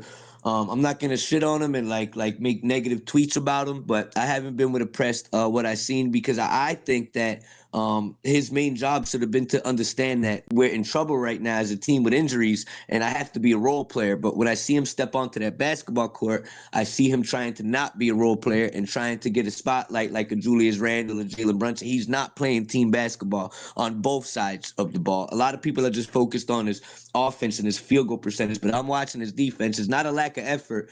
It's a lack of talent. It's being 33 years old on the perimeter. It's not a good look. I would definitely, if I'm Thibs, just give Deuce McBride and let him develop. If we're going to lose in the regular season, let's get Deuce a lot more playing time. Let's go over to Rocky real quick, and then we're going to give some closing thoughts and the space and have everybody get some popcorn, get your drinks, get everything ready for the Nick at Night show. Ready for real. I'm walking to the kitchen right now. It's going Get in it. the microwave. Nah, serious. I'm not even joking. I'm not even joking. Get that shit. Put more butter on that shit. I don't give a fuck. I got extra butter. Put more butter. You don't got enough. Trust me, I don't got enough. Well, let's go. Let's go over to Rock. My guy Rock, what's going on, man? What was your final thoughts you had? I agree with a lot of the Alec Burks stuff. Look, we all know he's playing out of what his future role is going to be and what we kind of traded for him for him. And we know Bogey was a star attraction. He was kind of a throw-in, but mentally as Knicks fans, we thought because he knew the system, the trade was more about him. But in any event, here's the thing I don't understand, and it is about Alex Burks, but it's not. I don't understand how this team can't help develop Deuce to initiate the offense a little better, right? I know we've watched the games, and one could argue that he can't do it or he doesn't do a good job of it, but I feel like he's young enough where we should really, try to invest more time. And maybe we have, and maybe he just can't, and maybe that's just who he is. Maybe he's just like a scorer, defender off the bench, things like that. The other thing with Alec Burks is that, again, I know I said he's playing out of position. A lot of guys are injured. I think the recap, you touched on it a little bit. When you come from a culture of like a losing team like the Pistons with a lot of young players and you're jacking up shots and it's more free flowing, to come to a team that is like a contender, maybe not a title contender yet, but we have aspirations for that. There's an adjustment period. And I think you've even seen that with Bogey a little bit, just with the speed, not necessarily the game's getting quicker, but just with the attention to detail and the definitive moves that you have to make throughout a game when you're playing on a good team. And I think both players kind of Burks is still struggling that, but also Bogey struggled with that a little bit as well. Granted, he is hitting shots. The other thing when I see Burks, man, is like I see a guy out there that, and again, I heard someone had mentioned, I think it was Carl, about what was going on in his personal life with his kid in school. I hear all of that, but it just looks like this guy's not even reading the playbook, man. Like it looks like he's always running into somebody. He's taking fadeaways. I understand, like he's never been a good bad shot maker. You know what I mean? So I think look, if he needs some time off, whatever, that could be the case. But listen, when we get all our guys back, right as of right now, he's battling Precious for that last rotation spot. That's the way it's looking right now. In my opinion, he's already lost that position to Miles. Miles McBride looks out of fucking focus. I hate the way Miles is playing right now. Anybody been watching Miles? Like anybody? He looks so out of focus, so out of he's not playing the same way he was before the trade, where he was getting that time, was that guy. He looked more impactful, honestly. I feel like we lost Deuce and we didn't gain anything. Like we didn't gain another, like we got somebody who can shoot, but he doesn't shoot consistently enough for us to see it. Yeah, and recap real quick on that point. I think, Tibbs and, a lot of people making the decision who's going to play is probably affecting the kid. I mean, he went from not playing to playing to getting the contract extension to now not playing again and being shelved for Alec Burks, who everyone knows is stinking up the place right now. And Miles is still not getting a chance to play, right? So I think it's a confidence thing with him too. And I'll give him the benefit of the doubt because he is a young player and we've seen him have ups and downs. But great point. Yeah, I appreciate you, man. And thank you so much to everybody who was in the space today.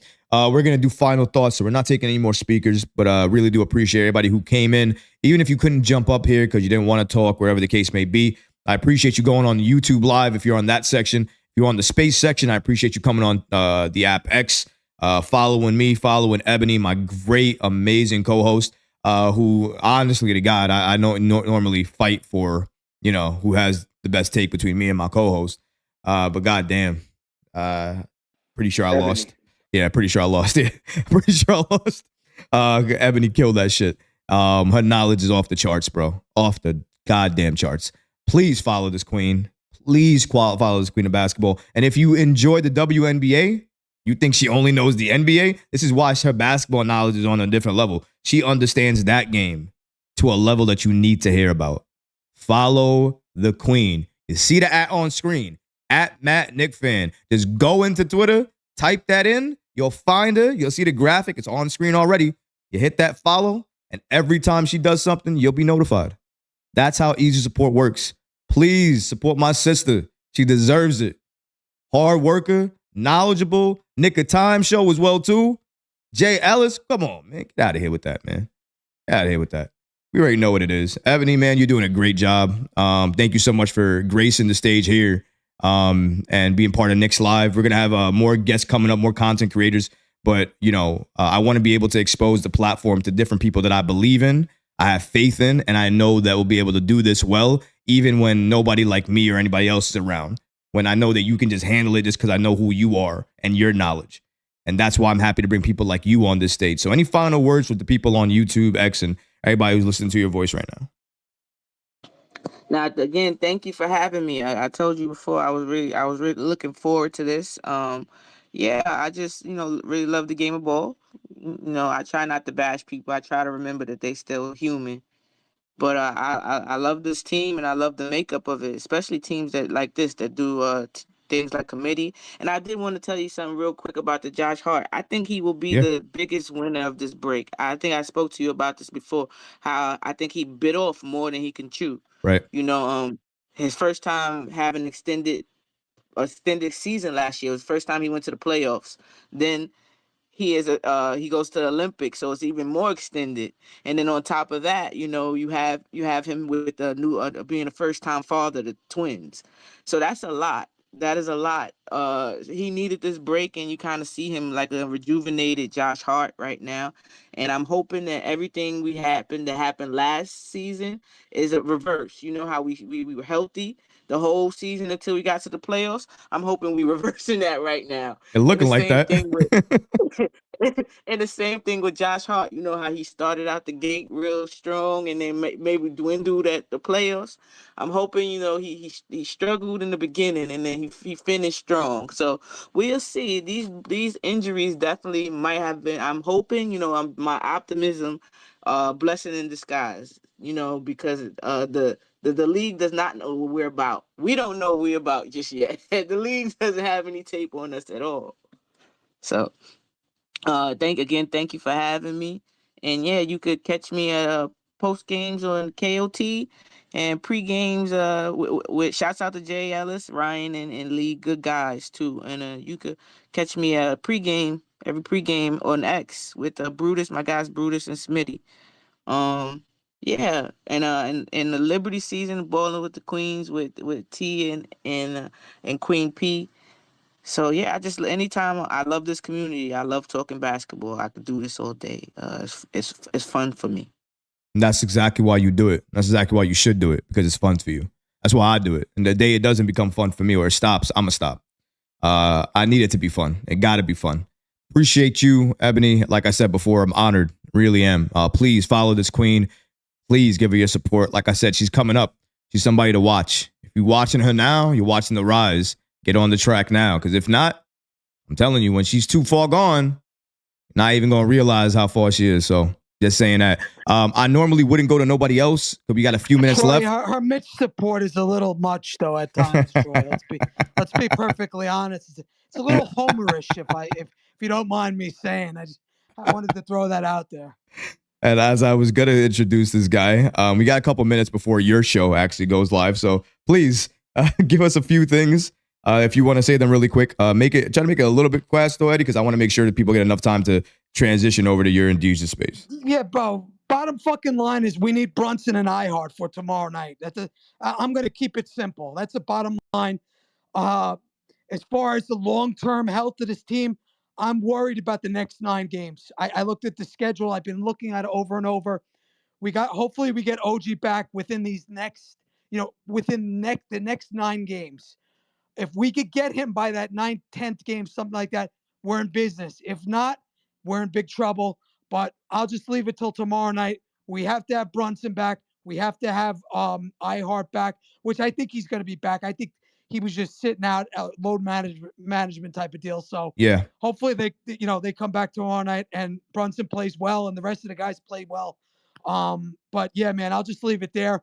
One thing I'd like to say, I think they should put Bojan into the starting lineup, man, because this offense looks like absolute trash. Where would you put him? There's no Brunson. So if there's no Brunson tomorrow, put Bojan in that starting lineup because we need somebody that could score besides Dante. Very interesting. A lot of people actually said that we should do that beforehand, even before Josh Hart entered the lineup. I remember a lot of those conversations happening. It's going to be interesting. I would agree depending on the matchup. And I think tomorrow with Golden State, who's been playing amazing basketball since the All-Star break, we have to acknowledge that. So they're going to be a tough out. Klay Thompson off the bench has been ridiculous. We're going to have to need somebody to match that. Bojan has to. That's why I think they can keep Bojan on the bench, honestly, because they have nobody to stop Klay off the bench. Burks can't do it. So it's going to be interesting to see what happens there. But appreciate you, Eddie. Appreciate your take. Again, follow my guy, Eddie, as well, too. Another great content creator. Somebody else who will be up here soon doing Knicks Live with me. I am working on another guest right now for Knicks Live. She is another great female of the space, and I've never worked with her yet. And I've been waiting to do this for a while. Not going to announce who it is yet, but that's coming up soon. I also have my guy Howard Beck from The Ringer coming on the show. I believe he's going to come on March 15th. We're working on a time still. We don't have the exact time yet, but he did a really good article about the New York Knicks, their future, how we're going to move forward and things like that. So I really want to make sure that that we're doing that, and I'm the guy leading that charge. So thank you guys so much for joining the show tonight, joining me and Ebony. Really appreciate you guys taking some time out of your night. Again, I believe Ebony stole this from me. I'm not going to say it, but I'm sure I've said this before she did. She stole it. You could be anywhere in the world, but you chose to be here tonight with me and Ebony, and for that, we appreciate you. I got to switch it up because Ebony's stealing my shit. Stop stealing my stuff, all right? I don't know. I don't know I stole that. I think that was mine. Nah, definitely not. Definitely not. Nah, it's the reason why you don't think the reason you think that because you stole it so much and you said it so often that now you just believe it's yours. You see, that's a crazy part about repeating stuff. I think it is. I think my Liberty fans will tell you that I've been saying it for yeah, that's what Don't make you pull back the tape, Queen. Don't make you pull back the Spaces tape. I don't got much tape. I don't got much tape, you know. But I'm pretty sure. All right. Definitely, not everybody has to be a star. They just have to be a star in the role that they play. All right. Exactly. Don't say that shit to me because I know it's like a shot to Dante DiVincenzo. Listen, Dante's a star. All right. For everybody watching, everybody listening, Dante's a star. I'm ending this space right now, by the way. But Dante is a star. I don't care what anybody says. The way you define star is how you get defended. He's defended like a star. But until next time, this has been the Knicks Recap. I agree. Appreciate you, Carl. This has been the Knicks Recap. Appreciate everybody who came to the space. One of the queens of the space as well, too, Ebony. Appreciate you so much for joining. Follow her. Make sure you're following the Knicks Recap as well, too. Subscribe to the channel if you're not already. And go to Deej and Eddie's space. It's about to be a movie. And I'm out. Peace, love, and laughter. Let's go, Nick.